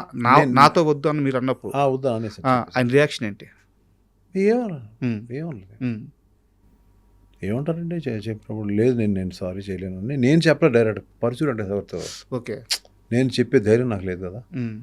ఆయన వెళ్ళి చెప్పారు ఏదో మనవాడు వర్కౌట్ అవ్వట్లేదు ఏదో కరెక్ట్‌గాని. తర్వాత చరణ్ ఏ సినిమా రిలీజ్ అయినా తనకు ఫోన్ చేస్తాను. హ్మ్. చరణ్ గానీ, బన్నీ గానీ ఇద్దరు కూడా దే ఆర్ ఫ్యాన్స్ ఆఫ్ 'నువ్వొస్తా వద్దంటానా'. హ్మ్. ఆ టైంలో అల్లు అర్జున్ నన్ను వచ్చి ఆ ఫిల్మ్‌కి నన్ను ఎందుకు కన్సిడర్ చేయలేదండి. హ్మ్. అప్పటికే నేను సక్సెస్‌ఫుల్‌గా ఉన్నాను కదా! హ్మ్. నన్ను ఎందుకు పెట్టుకోలేదని అడిగాడు ఓ రోజు. బా! ఆ! అడిగితే ఫ్యాసినేట్ అయిపోయానండి ఆ సినిమా చూసి. అంటే నేను అన్నాను, బన్నీ నువ్వు రఫ్ అండ్ టఫ్‌గా ఉంటావు. హ్మ్. నువ్వు అలాంటి హీరో అవుతావు. హ్మ్. నీకు ఒక ఎకరం పండించమంటే 10 నిమిషాల్లో పండించేస్తావు. ఓకే. నువ్వు ఎక్కడికో ఫారెన్ వెళ్ళావు. అక్కడ నుంచి తిరిగి వచ్చావు అనే యాటిట్యూడ్‌లో నేను I am not able to see you. Hmm. అందుకనే ఆ అబ్బాయిని పెట్టుకున్నాను. వాడికి అంత ఈజీ కాదనిపించింది. నీకు చాలా ఈజీ అనిపించింది అంటే అమ్మా అంత ఆలోచించాను. You are right sir. అయితే ఒక విషయం చెప్పండి. ఓపెన్‌గా చెప్పండి. 'నువ్వొస్తా అంటే నేనొద్దంటానా' సినిమా స్టార్ట్ అయినప్పటి నుంచి షూటింగ్ ప్రాసెస్‌లో గాని, ఫైనల్ రష్ చూసుకునే వరకు ఆ సినిమా హిట్ అవ్వద్దని ఆ సెట్‌లో నమ్మిన ఒకే ఒక్క వ్యక్తి 'ఎంఎస్ రాజు'. మిగతా ఎవ్వరికీ నమ్మకం లేదు. నిజమా? అబద్ధమా? ఉందండి. ప్రభుదేవకు నమ్మకం ఉంది. ఓకే. మిగతా ఎక్కువ మందికి? అందరికీనండి. తీసే కెమెరామెన్ వేణు గారికి, హ్మ్. అందులో యాక్ట్ చేసే వాళ్ళందరికీ 100% ఈ సినిమా బాగా ఆడుతుందండి. హ్మ్. కానీ నాకు నమ్మకం ఎప్పుడు పోయిందంటే ఒక స్టేజ్‌లో పోయింది. హ్మ్. అప్పుడు మేమంతా అరకులో ఉన్నాం. ఓకే. ఆల్రెడీ కొన్ని ఇంటర్వ్యూస్‌లో ఇచ్చాను ఇది మళ్ళీ చెప్తున్నా. ఏం చేయాలి ఇంతమంది యూనిట్ ఉన్నారు. 250 మంది యూనిట్ ఉన్నారు. ఎంతమంది ఫైట్ మాస్టర్లు, ఫైటర్సు ఈ రకరకాల పీపుల్ ఉన్నారు. ఎట్లా ఏం చేయాలి అని అనుకున్నప్పుడు ప్యాకప్ చెప్పేశాను. హ్మ్. Entire unit was in Araku. మొత్తం వెళ్ళిపోయాం. అందరికీ అర్థం కాల. అడిగే ధైర్యం లేదు ఎవడికి. హ్మ్. వెళ్ళిపోయి 1 మంత్ తర్వాత మళ్ళీ ఇదే ప్లేస్కి వచ్చాను. నేను ఎలా రిఫైన్ అయ్యాను దాన్ని ఎలా చేసుకొచ్చాను. అంతకుముందు శ్రీహరి ఫస్ట్ స్టార్టింగ్లో జైల్లో ఉండాలా వెళ్ళేవు. ఓకే. అవన్నీ ఎలాగో అవి ఇవి సినిమాలు చూసి ఇన్స్పైర్ అయ్యి ఎక్కడో ఒకటి జైల్లో ఉన్నాడు చూశాను. స్టార్టింగ్లో ఇలా ఉంటే ఎలా ఉంటుంది. ఆ సినిమాకి ఈ సినిమా సంబంధం లేదు. ఎక్కడో ఒక ఇన్స్పిరేషన్. అంటే ఒక ఆత్రేయ గారు లాంటి కూడా వర్షం వస్తే ఆయన ఒక ఇన్స్పిరేషన్ ఫీల్ అయ్యాడు ఆయన. అప్పుడే మంచి సాంగ్ వచ్చింది. అలా రకరకాల ఫిల్మ్స్ చూసి ఓకే ఇది ఇలా ఉంటే బాగుంటుంది, ఇలా ఉంటే బాగుంటుంది, ఇలా ఉంటే బాగుంటుంది అన్నీ పెట్టిన తర్వాత మళ్ళీ ఆఖరిని దీని ఎండింగ్ ఎలా ఉండాలి. జైలు నుంచి బయటకు వస్తాడు. అప్పుడు వీళ్ళిద్దరికి మ్యారేజ్ అయిపోయి ఉంటుంది. కొన్ని ఏళ్ళు అయిపోద్ది కదా. వీళ్ళిద్దరు రిసీవ్ చేసుకుంటారు. అయిపోయింది ఏంటి కదా అంటే వీళ్ళిద్దరూ అన్నయ్య వచ్చే వరకు పెళ్లి చేసుకోకుండా ఉండిపోయారు. స్పాట్లో అనుకున్నామండి. షూటింగ్ జరిగేటప్పుడు స్పాట్లో అనుకుని వాళ్ళకి పెళ్లి బట్టలు తెప్పించి టపటపటపట పెళ్లి బట్టలు తెచ్చి అక్కడికి ఆయన ఎదురుగుండా ఇప్పుడు మీరు వచ్చి మా పెళ్లి చేయండి అంతంతో దాంతో సినిమా ముగుస్తుంది. అవన్నీ మ్యాజిక్ మూమెంట్స్ అండి. అవన్నీ. అయితే ఇంకో విషయం చెప్పండి సార్, ఒక హీరోయిన్ డేట్లు అడిగితే ఏదో డైరీ చూసుకొని ఈ డేట్లకి ఉంటాయి చెప్పడం ఒకటి, లేదా నాకు కుదరదని చెప్పడం ఒకటి. డైరీ ప్రొడ్యూసర్ చేతికి ఇచ్చేసి మీకు ఎప్పుడు కావాలో మీరు రాసుకోండి, మీరు ఎప్పుడు పిలిస్తే అప్పుడు వస్తానని చెప్పడం అసలు ఎక్కడా జరగదు. ఎంఎస్ రాజు గారికి త్రిష మధ్యగా జరగద్దంటే ఏంటిది? అయ్యో Trisha is my all time. అసలు తను చూసుకున్నట్టు, తను నన్ను కేర్ తీసుకున్నట్టు, she for her I'm like a God. అంటే ఒక వర్షం సక్సెస్ అనేది ఎందుకు పెట్టుకున్నాను అమ్మాయికి తెలియదు. అప్పుడు అమ్మాయి క్యారెక్టర్ కానీ ఫేస్ కానీ ఒక సినిమా కుదరక అర్జున్ అనే ఫిలిం పెట్టుకున్నారు. ఓకే. ఆ ఫేస్ కుదరలేదు. అంటే వాళ్ళకి ఒక వేరే కైండ్ ఆఫ్ ఫేస్ కావాలి. ఆ టైంలో అక్కడ ఉన్న ఫొటోసే కదా, అప్పుడు ఇవన్నీ లేవు, ల్యాప్టాప్లో లేవు కదా. ఆ ఫొటోస్ మహేష్ బాబు దగ్గర చూశాను. ఏంటి బాగుంది కదా బాబు అన్న, క్యారెక్టర్ సూట్ అవుతుంది అన్నారని డైరెక్టర్ గారు అన్నారు. ఓకే నేను పెట్టుకోవచ్చా అన్న, పెట్టుకోండి అన్నారు. అప్పుడు అమ్మాయి ఆ సినిమాలో లేను, వాళ్ళిద్దరూ కలిసి ఒక్కడ చేశారు. లేను అనే ఒక డిజెక్షన్లో అమ్మాయి ఉన్నట్టుంది. నా నుంచి ఫోన్ రాగానే ఒక కేక. వెంటనే మేము వస్తున్నామండి వచ్చేయమంటారా అంటే లేదు నాకు వేరే పని ఉంది, సాంగ్ రికార్డింగ్స్ ఉన్నాయి, నేను అక్కడికి వస్తాను అని చెప్పి టపటపా నేను అక్కడికి వెళ్ళడం. వాళ్ళు ఫ్లాట్లు ఉన్నారు అప్పుడు వాళ్ళు. వాళ్ళు ఫ్లాట్కి వెళ్ళాం. అప్పుడు లేదు త్రిష లేదు, ఇప్పటికీ గుర్తు నాకు. వాళ్ళ అమ్మ ఉంది, మాట్లాడుతున్నాను, ఉమ్మగారు అది ఇదని మాట్లాడుతున్నాను. ఆవిడకి నేను పెట్టుకుంటే బాగుండి ఈ సినిమాలో ఆల్రెడీ రిజెక్ట్ అంటే నా ఉద్దేశంలో రిజెక్ట్ కాదు, క్యారెక్టర్ సూట్ అవట్లా. చాయిస్ కాదండి, క్యారెక్టర్ సూట్ అవట్లా. అమ్మాయిని చూసిన తర్వాత ఫైనల్ చేద్దాం అని అనుకుంటున్నాను నేను. వచ్చింది ఆ అమ్మాయి, మంచి జీన్స్లో వచ్చింది, వచ్చి కూర్చుంది ఇక్కడ నేను కూర్చున్నా, అక్కడ కూర్చుంది. ఏంటి చిన్న టమ్మీ ఉంది, ఎక్సర్సైజ్ అన్న. ఓకే అంది. అంటే వాళ్ళకి అర్థమైపోయింది నేను సినిమా పెట్టుకుంటున్నానని. సో వెంటనే ఉమాగారు అంది, వాళ్ళ మదరు, అయితే మీరు సినిమా పెట్టుకుంటారన్నమాట అంది. అందుకే కదా చెప్పింది. అంతే. ఇంక అక్కడి నుంచి అమ్మాయి వెనక్కి తిరిగి చూడలేదు, ఒక్క ప్రశ్న అడగలేదు. ఆ అమ్మాయికి ఎంత అభిమానం అంటే నేనంటే ప్రాణం అమ్మాయికి. అక్కడి నుంచి ఎలా ఉంటుందంటే ఇట్స్ లైక్ సీన్ చూడదు, నాకు ఏం వద్దు, it's an MS Raju film, నాకు స్పాట్లో ఇచ్చేయండి సీన్ అంతే, ముందెళ్ళి చదువుకోవడాలు ఏం ఉండదు. అది కాదండి మీరు ఎవరి తమిళని నేర్చుకోండి, నో స్పాట్కి వచ్చి నాకు చెప్పండి సీన్ అంతే. ఆ ప్రశ్న అడగను, ఏం అడగను, ఎక్కడ డ్యాన్స్ చేయమంటే చేస్తాను. 75 రోజులు వర్షం అండి, 75 రోజులు అమ్మాయి మీద వర్షం పడింది. అప్పుడు వర్షానికి వంశీ పైడిపల్లి నా దగ్గర ఆ సినిమాకి పనిచేశాడు. దానికి పనిచేస్తే అసోసియేట్ డైరెక్టర్గా పనిచేస్తే తను మొత్తం రెయిన్కి అంతా ఇచ్చారు సరే. ఓకే. అప్పుడు అమ్మాయి కొంచెం పక్కనేయండి అని అతను చెప్పేది నడిచివ్వండి గట్టిగా ఇక్కడి నుంచి. సో అట్లా అమ్మాయి కొన్ని సీక్వెన్సెస్ అయితే నా వల్ల కాదు ఏడ్చేది అమ్మాయి. నేను చెప్పాను కదా చాలా కష్టం ఉంటుంది, రైలు వెళ్తూ ఉంటుంది, దూకాలి అని చెప్పాను కదా నీకు. కళ్ళు నీళ్ళు పెట్టుకుంటే అట్లాగా వెళ్ళిపో నీ ఇష్టం, నువ్వు వచ్చి అలా పట్టుకునేది లేదు, నేను చేస్తాను. అక్కడి నుంచి అమ్మాయి షీ బికేమ్ రియల్లీ క్లోజ్. అంటే మా ఇంట్లో ఫ్యామిలీ మెంబర్ లాగా అయిపోయింది అమ్మాయి. సార్ తను అక్కడి నుంచి నెక్స్ట్ నువ్వు వస్తానే వద్దంటనా. మేము అసలు అమ్మాయిని అనుకోవాలి నేను. ఓకే. ముందు తను కాదు. ఏ అమ్మాయిని పెట్టాలో కూడా తెలియదు. మళ్ళీ ఎందుకు రిపీట్ చేయాలి. అమ్మాయి వచ్చేసింది, వచ్చి బుక్ తీసుకొచ్చింది. మధ్యలో ఎవ్వరూ లేరు, డైరెక్ట్గా ఎయిర్పోర్ట్ నుంచి వచ్చేసింది. ఏంటి వస్తున్నావు ఏంటి, ఏం పని ఉందా, వేరే పని ఉందని చెప్పింది. ఇదే డైరెక్ట్గా మా ఇంటికి వచ్చింది, భోజనం చేసింది. నేను సాయంకాలం వెళ్ళిపోతున్నానండి ఫ్లైట్కి అంది. తీసింది, బుక్ తీసింది. ఎప్పుడు కావాలి చెప్పండి, నేను ఇంకా డిసైడ్ చేయలేదు కదమ్మా, అందులో రాసుకోవాలి చెప్పండి. That was the first experience one heroine or hero has asked me. That is the respect I have.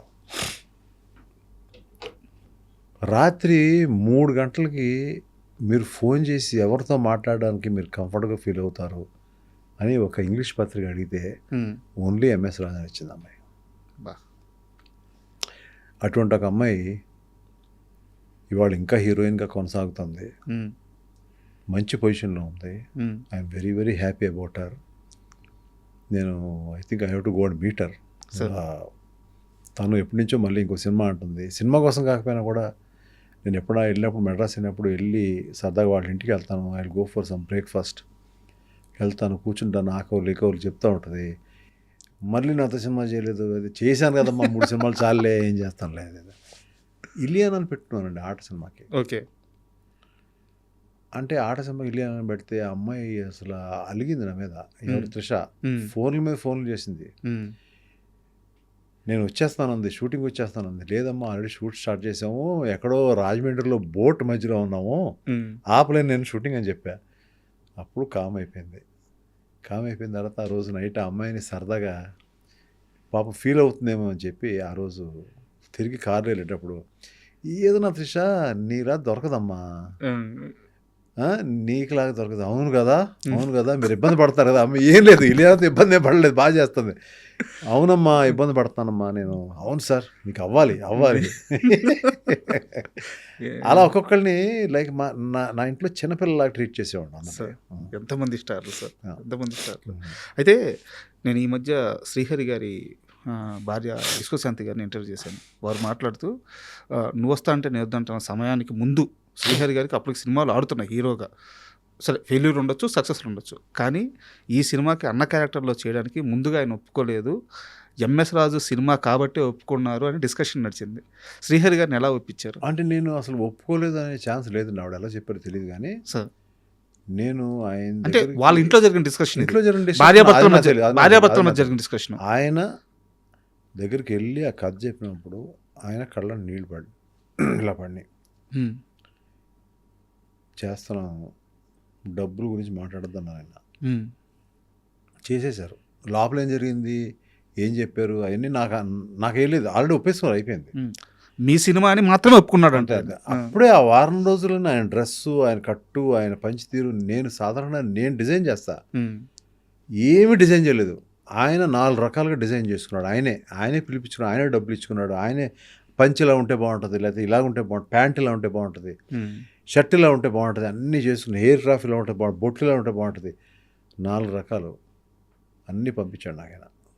ఇది బాగుంది అని పెట్టేసి పంపించేశాను. That was his dedication sir. He was an emotion for the film sir. అబ్బా, he was an emotion. అంటే మా అందరికి emotion ఆయన. అందులో కావాల్సిన సిద్ధార్థ, అందులో కావాల్సిన త్రిష, వాళ్ళు పెట్టిన వాళ్ళందరూ ఎమోషన్స్ నాకు. సార్, ప్రభుదేవ, దేర్ ఆల్ ఆ సినిమాకి దేవుడు పెట్టేశాడు అక్కడ, వాళ్ళని అక్కడ పెట్టేశాడు. మీరు ఎంఎస్ రాజు చుట్టూ ఉండని పెట్టేశాడు అన్నదాన్ని, అంతే. అయితే మీ ఇంటర్వ్యూ చేస్తూ ఒక వ్యక్తి గురించి మాట్లాడకపోతే నిజంగా ఆ ఇంటర్వ్యూ పరిపూర్ణం అవుతుంది. సిరివెన్నెల సీతారామ శాస్త్రి గారి గురించి ఇన్ని అద్భుతమైన పాటలు సార్. అంటే ఆయన అందరికీ అద్భుతమైన పాటలు ఇస్తారు. మీ సినిమాలు ఇంకా బాగుంటాయి. ఈ ఇంటర్వ్యూ కోసం అంటే ఆ పాట నేను చాలాసార్లు విన్నాను.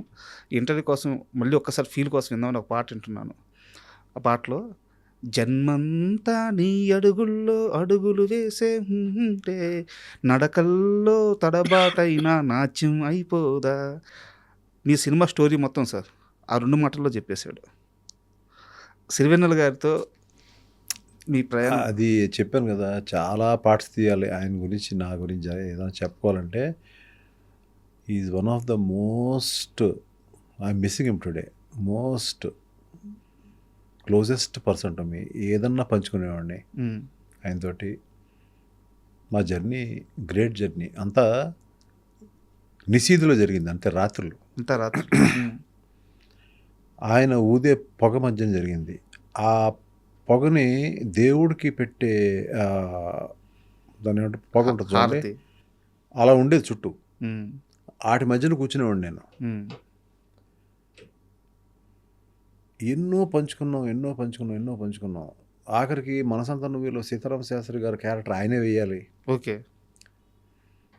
మీరు వేయాలి శాస్త్రి గారు అన్న, వేస్తానని అన్నాడు ఆయన. ఉమ్. దానికి ఆ సీన్లో ఆయన ఇచ్చిన కాంట్రిబ్యూషను బ్యూటిఫుల్, అదిరిపోద్ది. Not as an actor. అవును. పర్చూరి వెంకటేశ్వర గారితో పాటు డైలాగ్ ఇచ్చాడు ఆయన. ఉమ్. ఎందుకంటే యాక్ట్ చేస్తా మేము ఇప్పటికీ గుర్తు నాకు. ఆ స్టేజ్ వెనక్కి వెళ్ళి నేను పరచూరి వెంకటేశ్వర గారు శాస్త్రి గారు, that was the first time ఆ ఇద్దరు లెజెండ్స్తో నేను కూర్చుని ఆ సీన్ రాయించుకుని తీరు రాయడం, వేడివేడిగా చిన్న బిట్ రాయడం, అక్కడ తీసుకెళ్ళడం, అక్కడ తీయించడం, ఉమ్. మళ్ళీ రావడం, తీయించడం, ఆ సీన్ అట్లా జరిగింది. సో నేను ఆ సినిమాలో ఉన్న చాలా కీలకమైన థింగ్స్లో కాంప్లికేటెడ్ సీన్ని ఫస్ట్ ఒప్పుకునేది నా వైఫ్ అయితే, సెకండ్ ఒప్పుకున్నది ఆయనే. ఉమ్. దాని తర్వాత అందరితో ఒప్పించాను ఆ సీన్ని. ఏం సీన్ సార్ అది? బీచ్ సీన్ అండి. ఓకే. బీచ్లో తన ప్రేయస్కే తన ఇల్లు ఐ లవ్ యూ చెప్తే కొడుతుంది. ఉమ్. తన ప్రేయసే కదా, ఇద్దరు ప్రేయసి ప్రియులు ఎందుకు కొడుతుందని అందరూ అడుగుతున్నారు నన్ను. కానీ అమ్మాయి చెప్పాల్సి ఇతను కాదు, అతను. అది ఏదైనా కానీ ఉండే, అది ఇప్పుడు జనానికి మనం మాట్లాడుకునే జనానికి గుర్తుంటుందో తెలియదు అన్నీ. అది ఆయనకి ఎక్కింది, అది ఉమ్. ఆయనకి ఎక్కింది, తర్వాత ఆదిత్యకి ఎక్కింది. ఉమ్. ఫస్ట్ మా ఆవిడ, ఆ తర్వాత వీళ్ళిద్దరు. అలా మెల్లగా 15 రోజులు పట్టింది ఎక్కించడానికి. అప్పుడు తీసాం ఆ సీన్ని. సార్ అలా ఎన్నో జర్నీస్ జరిగినాయి మా మధ్యన. అంటే ఏది గుర్తుపెట్టుకోవాలో మాకే తెలీదు. చాలా జర్నీస్. పరుచూరి వెంకటేశ్వర గారితో దెబ్బలాట్లు జరిగాయి. ఉమ్. సీతారామ శాస్త్రి గారితో దెబ్బలాట్లు కాదు. నేను ఏదైనా ఎందుకండి అదే దాన్ని గట్టిగా మాట్లాడినా, అలా కాదబ్బాయి, ఉమ్. అట్లా ఉండేదే. So there are 2 different kinds of people um. Totally traveling in my life. ఎవరు డైరెక్టర్ ఈ సినిమాకు డైరెక్టర్, ఇంకో సినిమా డైరెక్టర్ ఉన్నా కూడా కామన్గా మేము మా మధ్యన జరిగేది అట్లాగే ఉండేది. అట్లా సార్ ఇంతకు మీరు చెప్పిన పాట పాడారు కదండి, ఆ పాట గురించి చెప్పాలంటే beautiful thing in my life, sir beautiful thing in Sitarama Sastri గారి లైఫ్ ఆల్సో. ఆయన లైఫ్లో కూడా ఎప్పుడు చూడలే అట్లా, ఉమ్. నా లైఫ్లో కూడా నేను ఎప్పుడు చూడలే. సిన్స్ ప్రభుదేవ వాజ్ న్యూ, అతనికి ఇదంతా విచిత్రంగా అనిపించింది. అది ఏంటంటే అక్కడ ఆ పాట ఆకాశం తాకేలా పాట కదా మీరు పాడింది. అవును. ఆకాశం తాకేలా పాట అదేంటో తెలియదు, ఆ పాట కావాలి. ఉమ్. నాకు దేవిని అడిగాను, నాకు ఇక్కడ ఒక పాట కావాలమ్మా, నాకు ఎలాగిస్తావో తెలీదు ఏంటి అని అంటే, అప్పుడు 2-3 పాటలు పంపించాడు. అందులో ఇది నచ్చింది. ఓకే. అది కూడా తానానే నానానే నానానే నానానే తానానే నానానే నానానే అంతే పంపించాడు. ఉమ్. ఆ చిన్న బీట్ వేసి పంపించాడు. ఎందుకంటే తనకి తెలియదు సిచ్యువేషన్ కరెక్ట్గా. ఉమ్. ఇందులో 3-4 పంపిస్తే ఇది నాకు నచ్చింది. ఓకే, ఇది కనపడుతుంది సినిమాలో అని అనుకుని శాస్త్రి గారి దగ్గరికి వినిపించాను. ఇది ఎందుకు వినిపిస్తున్నారండి అన్నట్టు. ఫస్ట్ టైము నాకు ఆయనకు మధ్యన వైరం కాదు, ఒక సరైన అండర్స్టాండింగ్ జరిగింది ఫస్ట్ టైం అది, ఆ పాట విషయంలో. ఎందుకంటే అది చాలా అంటే ఒక అతీతమైన పాట అది. అంటే ఒక అతీతమైన పాటని అది ఏది అర్థం చేసుకోలేదు అంటే ఏది లేదు, ఈ ఒక్కటే అర్థం కాలేదు దానికి. మా ఇద్దరు లైఫ్లో అర్థం కానిది ఒకటే, వెరీ ఫ్రాంక్లీ. అంటే నువ్వు సిచ్యువేషన్ ఏంటి అని నాకు తెలుసు కదా, అక్కడ పాట ఎట్లా వస్తుంది, ఏం రాయాలి నేను, లాగుద్దేమో పాట, ఎందుకు అక్కడ పాట అనేది డిస్కషన్. ఆయన స్టోరీలో కూడా ఇన్వాల్వ్ అయ్యారు బాగా. ఖచ్చితంగా ఉంది. That is the first situation we faced. Like ఆయనకు అర్థం కాలేదు అనేది నాకు అర్థం అవుతుంది, ఆయనకు అర్థం కాలేదు. సరే శాస్త్రి గారు, నేను చెప్తాను, నేనేం చేయాలో చెప్తాను, నేను మళ్ళీ వస్తానని చెప్పాను. సరే మేము వెళ్ళిపోయాము. ఆయన పాటకి ఆయన వేరే పాటలు రాసుకుంటున్నారు, లేకపోతే మంద ఇంకో పాట రాస్తున్నారు. వీ వెంట్ టు అరకు 3-4 సార్లు వెళ్ళాం, అందులో ఒకసారి వెళ్ళాం. వెళ్ళినప్పుడు నేను నేను నేను నేను ప్రభు బాగా దగ్గరగా మూవ్ అయ్యాళ్ళం. ప్రభు ఇట్లా ఉందో పని చేద్దాం ప్రభు, మనం తీసేద్దాం పాటని, షూట్ చేసేద్దాం అని ఇద్దరం కలిసి, ఇందులో ఇలా ఉంది కాబట్టి ఇది మాంటేజ్లతో ఇది మాంటేజ్ మేము ఇద్దరం కలిసి ఇక్కడి నుంచి ట్రావెల్ అయినప్పుడు ఫ్లైట్లో వెళ్ళాము, ట్రైన్లో వెళ్ళాము గుర్తులేదు. మొత్తం అతను హింస పెట్టేశాను, అతను నన్ను హింస పెట్టేశాడు. ఇద్దరు కలిసి ఒకరిలో హింస పెట్టుకుంటా మొత్తం పాట అంతా చేసుకుని వెళ్ళి, అక్కడ కూడా ముందే పెట్టద్దు, ఒక 2-3 రోజుల తర్వాత పెడదాం అని వేరే సీన్లు తీస్తా ఈ పాటను అనుకున్నాను. మధ్యలో గ్యాప్లో లంచ్ అతను భోజనం చేస్తూ ఉంటే ఇక్కడ ఇది ఉంటే బాగుంటుందా అంటే ఇలాగా అలా ఉంటే బాగుంటుంది, భోజనం ఇక్కడే పెట్టేవాడు, ఇక్కడ విసుకునేవాడు కాదు పాపం. అవును సార్ అలాగే అతని సైడ్ నుంచి కాంట్రిబ్యూషన్ తీసుకున్నాను, నా సైడ్ నుంచి కొంత.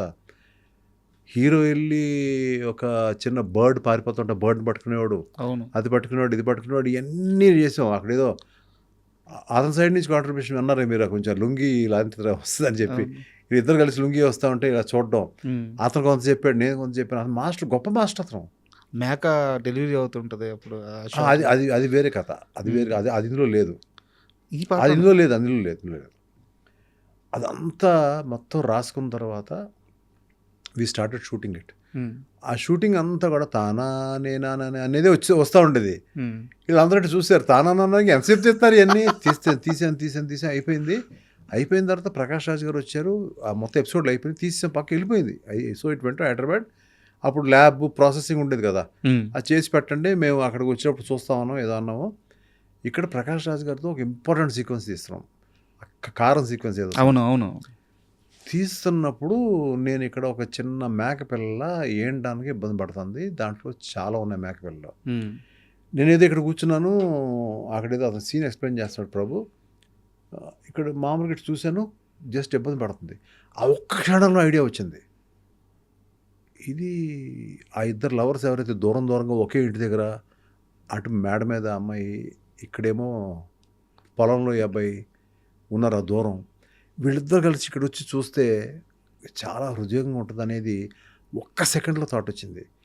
ఆ రోజు త్రిష లేదు, ఆ అబ్బాయి ఉన్నాడు. మరి త్రిషలాగా ఎలా తీయాలి, ఇక్కడి నుంచి అరిచాను, సిద్ధు ఇక్కడ రా అని. అతనికి అర్థం కాల, ఎందుకంటే ఆ సీన్లో ఇన్వాల్వ్ అయి ఉన్నాడు, ఎందుకంటే కారం తీయాలి కదా, అదేదో ప్రాక్టీస్ జరుగుతుంది అక్కడ. రా ముందు అన్నాను అతనికి, సార్ ఇక్కడ రా అరిచాను గట్టిగా, ప్రభు నువ్వు రా. అక్కడ ప్రకాష్ రాజ్ గారికి నేనంటే చాలా గౌరవం, పిలుస్తున్నాడంటే ఏదో కారణం, ఆయన వచ్చాడు. వీళ్ళందరూ వస్తే నేను చెప్పాను, నువ్వు వెళ్ళు ఇలా వెళ్ళు. అప్పుడు అతను డైరెక్టర్ మర్చిపోయాను కాసేపు, నేను డైరెక్టర్ అనుకుంటున్నా. ఇలా వెళ్ళు, అది ఏంటది, దాన్ని పట్టుకుని చూసి ఇటు చూడు నా ఇంకా, నేను ఇక్కడ కూర్చుని ఉంటా, ఇక్కడ మీ ఇంకెంత చూస్తానంటే అన్నాడు. ఇక్కడ త్రిష ఉంది, నేను చూస్తావు, తర్వాత అక్కడి నుంచి బయటకు వచ్చావు, ఇది షార్టు అని చెప్పి ప్రభుదేవ్ చూస్తాడు. అతను కూడా అర్థం కావట్లా, టప్ప అది పడింది, తీసాడు. అతనికి అది మాంసం ముద్దది, అది పట్టుకున్నాడు. అతను ఏం ఫీల్ అవుతాడో తెలుసు నాకు. అది తీసామో షార్ట్ అయిపోయింది. 2 కెమెరాస్ ఉండే, ఇప్పుడు మా 2 కెమెరాలు తీసాం ఇమీడియట్గా. ఆ వేణుగారు, ఆయన నేషనల్ అవార్డు, ఆయనకి అంత ఫాస్ట్గా పని రాదు. రండి పరిగెత్తండి, ఇట్లాగే పరిగెత్తారండి అందరూ. అంటే ఎంతసేపు అయిపోద్ది కదా అక్కడ. అవును, మన టైం అయిపోయేలోపు అయిపోయిందండి. ఆడు వచ్చాడు, తీసాడు, అయిపోయింది. ఆ తర్వాత వారం రోజుల తర్వాత త్రిష వచ్చినప్పుడు అదే బట్ట ఉండాలి, అది స్టిల్ తీపిచ్చాను, అదే ఫేస్ ఉండాలి, అదే ఇది ఉండాలి. అది చేసిన తర్వాత మళ్ళీ ఆ తర్వాత సీన్ అయిపోయింది, అది అయిపోయింది, అంత అయిపోయింది. అప్పుడు అన్నాడు సిద్ధు, అది పట్టుకోవడానికి భయం వేసిందంటే కళ్ళ నీళ్ళు వచ్చేసిందండి. కళ్ళ నీళ్ళు వచ్చేసినాయి కదా, అదే నాకు కావాలన్నాను. దాని తర్వాత నెక్స్ట్ త్రిష వచ్చినప్పుడు, నువ్వు ఇక్కడ కూర్చో, ఇద్దరు చూస్తూ ఉంటారు, ఏం చూస్తూ ఉంటారు, ఏదో చూస్తూ ఉంటారు, అటు చూస్తూ ఉండు, కళ్ళ నీళ్ళు రావాలి నీకంటే. కళ్ళ నీళ్ళు ఎందుకు వస్తాయండి, అక్కడ ఏం చూస్తానంటే అప్పుడు నేను చెప్పాను, ఇలా జరిగింది. ఆ రష్ ఉందా అండి, రష్ ఎక్కడ ఉంటుంది, అవును అక్కడ ఎక్కడో ఉంది అన్నాడు. రేపు చేస్తానండి, ఆ రష్ తెప్పించున్నది. ఫస్ట్ టైము ఆ అమ్మాయి అడిగింది, మీరు ఏముంటుంది చేస్తాను, అక్కడ ఈ స్పాట్ మీరు ఏం చెప్తారు చేస్తాను, దాన్ని నువ్వు ఎందుకు అడుగుతున్నాను అన్నాను. కాదు చూడాలంది. మంకుపట్టు పెట్టింది ఆ రోజు. హడావుడి చేసి అక్కడి నుంచి ఒక మనిషిని తెప్పించి అది రెడీ చేసి తీసుకొచ్చి ఇక్కడ పెట్టి, అదేదో మొత్తానికి ఏ ఫార్మాట్లో చూపించాను నాకు గుర్తు. అమ్మాయికి చూపించిన తర్వాత, అమ్మాయి చూసిన తర్వాత అమ్మాయి చేసింది అక్కడ. అప్పుడు డెప్త్ అర్థమై ఉంటుంది. లేదంటే అమ్మాయికి ఎలా అర్థం అవుద్ది? అమ్మాయి నేర్చుకుంది, యాక్టింగ్ నేర్చుకుంది. నువ్వు వస్తే అవుతుంటాలో అమ్మాయి యాక్టింగ్ నేర్చుకుని యాక్ట్రస్సే. ఆ డెప్త్ నేర్చుకుంది అమ్మాయి. అది చేసింది అమ్మాయి. అది మొత్తం ఒకే సీన్ లాగా ఉంటుంది, కానీ తీసింది వేరు వేరు. చాలామంది తెలియదు అది. స్పాట్ డిసిషన్ అంటారు కదండి. ఇటువంటి ఎన్నో జర్నీ సినిమాలు, ఆ సినిమా కాదు చాలా ఫిల్మ్స్లో. బా అసలు మీరు చెప్తుంటే సో ఈ ఫుటేజ్ అంతా తీసుకెళ్ళి ఆ రెండు కలిపేటప్పుడు ఒకేలాగా ఉంది. శాస్త్రి గారికి ఇచ్చారు ఇదంతా తీసుకెళ్ళి. సారీ చెప్పడం, ఇదంతా తీసుకెళ్ళి ఎడిట్ చేసి ఒక రఫ్ ఎడిట్ చేసి తానానే అనేది లూప్ చేసి దాన్ని మొత్తం ఒక 3 నిమిషాల పాటు చేసేదాన్ని. అప్పుడు శాస్త్రి గారిని అప్పుడు ఎడిటింగ్ రూమ్కి ఒకసారి రండి పిలిస్తే, ఆయన ఎప్పుడు పిలిస్తే వెంటనే వచ్చేస్తారు ఆయన. సరే ఏదో పంపండి కారు అన్నారు, ఏదన్నారు, మొత్తానికి కారు పంపించాను, వచ్చారు, కూర్చున్నారు. రాత్రి 1 గంటకి ఎప్పుడో అప్పుడు రెడీ అయింది. అప్పుడు ఆ టైంలో రాస్తూ ఉంటారు పాట. అవును, అది మందే రాస్తాను అనుకుంటున్నాను నేను. లోపల ఎడిటింగ్ రూమ్ తీసుకెళ్ళి లోపల చూపించాను. చూశాడు. చూసిన తర్వాత ఇలా మెల్లగా వచ్చాడు, సైలెంట్గా వచ్చాడు, సిగరెట్ వెలిగించాడు ఆయన. మన ఇద్దరం నన్ను ఇంటి దగ్గర దింపుతావా అన్నాడు. అందరు దింపుతాను. సరే పద అన్నాడు. మాస్టర్ తీసింది వచ్చి ప్రభుదేవ. అతన్ని ఎక్కమని అనలేదు. నువ్వు వెళ్ళి పడుకో ప్రభు చెప్తాను అన్నాడు ఆయన. కారులో వెళ్తా ఉంటే నన్ను మామూలుగా హనీ అంటాడు ఆయన. ఆ హనీ మీరు పేపర్ తెచ్చారా? ఒకసారి మీరు అంటాడు, ఒకసారి నువ్వు అంటాడు ఆయన. మీతో కూర్చుంటే పేపర్ పెన్ లేకుండా ఎందుకుంటాను సార్. తీశాను. ఆకాశం తాకేలా రాశాడు. ఆకాశం తాకేలా వడగాల ఈ నేల రాసుకో అన్నాడు ఆయన. రాశాడు. నీ పాట రేపు సాయంకాలం ఇస్తాను అని ఇంట్లో దిగిపోయి వెళ్ళిపోయాడు. ఆకాశం తాకేలా వడగాల ఈ నేల అని అనుకుంటా తెల్లారి వరకు అలా దాన్ని ఇంటికి వెళ్ళి స్నానం చేసి కూర్చొని దాన్ని చదువుతున్నాను. నెక్స్ట్ ఈవినింగ్ రమ్మన్నారు. ఆ ఈవినింగ్ రాత్రి 1 గంట అయింది. ఆయన కోసం వెయిట్ చేస్తాను. ఆయన ఇంకా లేవలేదు. ఎందుకంటే డే టైం రాసిన ఫస్ట్ పాట అది. ఈ మధ్యకాలంలో ఎప్పుడైనా రాసుంటారు ఆయన కొత్తలో. ఎప్పుడు రాత్రి రాసి ఆయన డే టైం రాశాడు ఆయన. హంట్ చేసింది అది హాంట్ చేసింది. అది వెంటనే ఎక్కడ దాన్ని వదిలేస్తానని చెప్పి నేను వచ్చేటప్పటికి రాత్రి 1 గంట ఎప్పుడు ఆయన మెల్లగా దిగి వచ్చి కూర్చొని, నేను చాలా పేషెన్స్గా కూర్చునేవాడిని. కూర్చుంటే వచ్చేరాగానే ఇదిగో అబ్బాయి పాట పాడతానని చెప్పి పాట ఒకసారి విని ఆ ట్యూను ఇది పాడి మొత్తం వినిపించాడు ఆయన. ఒకటే టేక్ అంటే ఒకే చేంజెస్ లేవు. అంటే చేంజెస్ ఎలా ఉంటాయంటే ఒక్కోసారి మేము ఎదురే కూర్చుంటాం, ఇంకెవరు ఉంటాం. ఒక పాట లంగా ఓణి అని రాశారు ఆయన. తన లంగా ఓణి అని పాడతారు ఆయన. లంగా ఓణి అక్కడ బాగాలేదు. లంగా ఓణి బాగుందని సార్, అక్కడ లంగా ఓణి బాగుంటాయి, నేమ్ బాగుంది వినడానికి, నేను చూశాను ఇందాక మీరు రాస్తూ ఉంటే. కొట్టుకుంటాడు 1-2 గంటలు కొట్టుకుంటాడు ఆయన. సార్ లంగా ఓణి ముందు తెస్తే ఎలా ఉంటుంది నాకు చూశాడు ఆయన.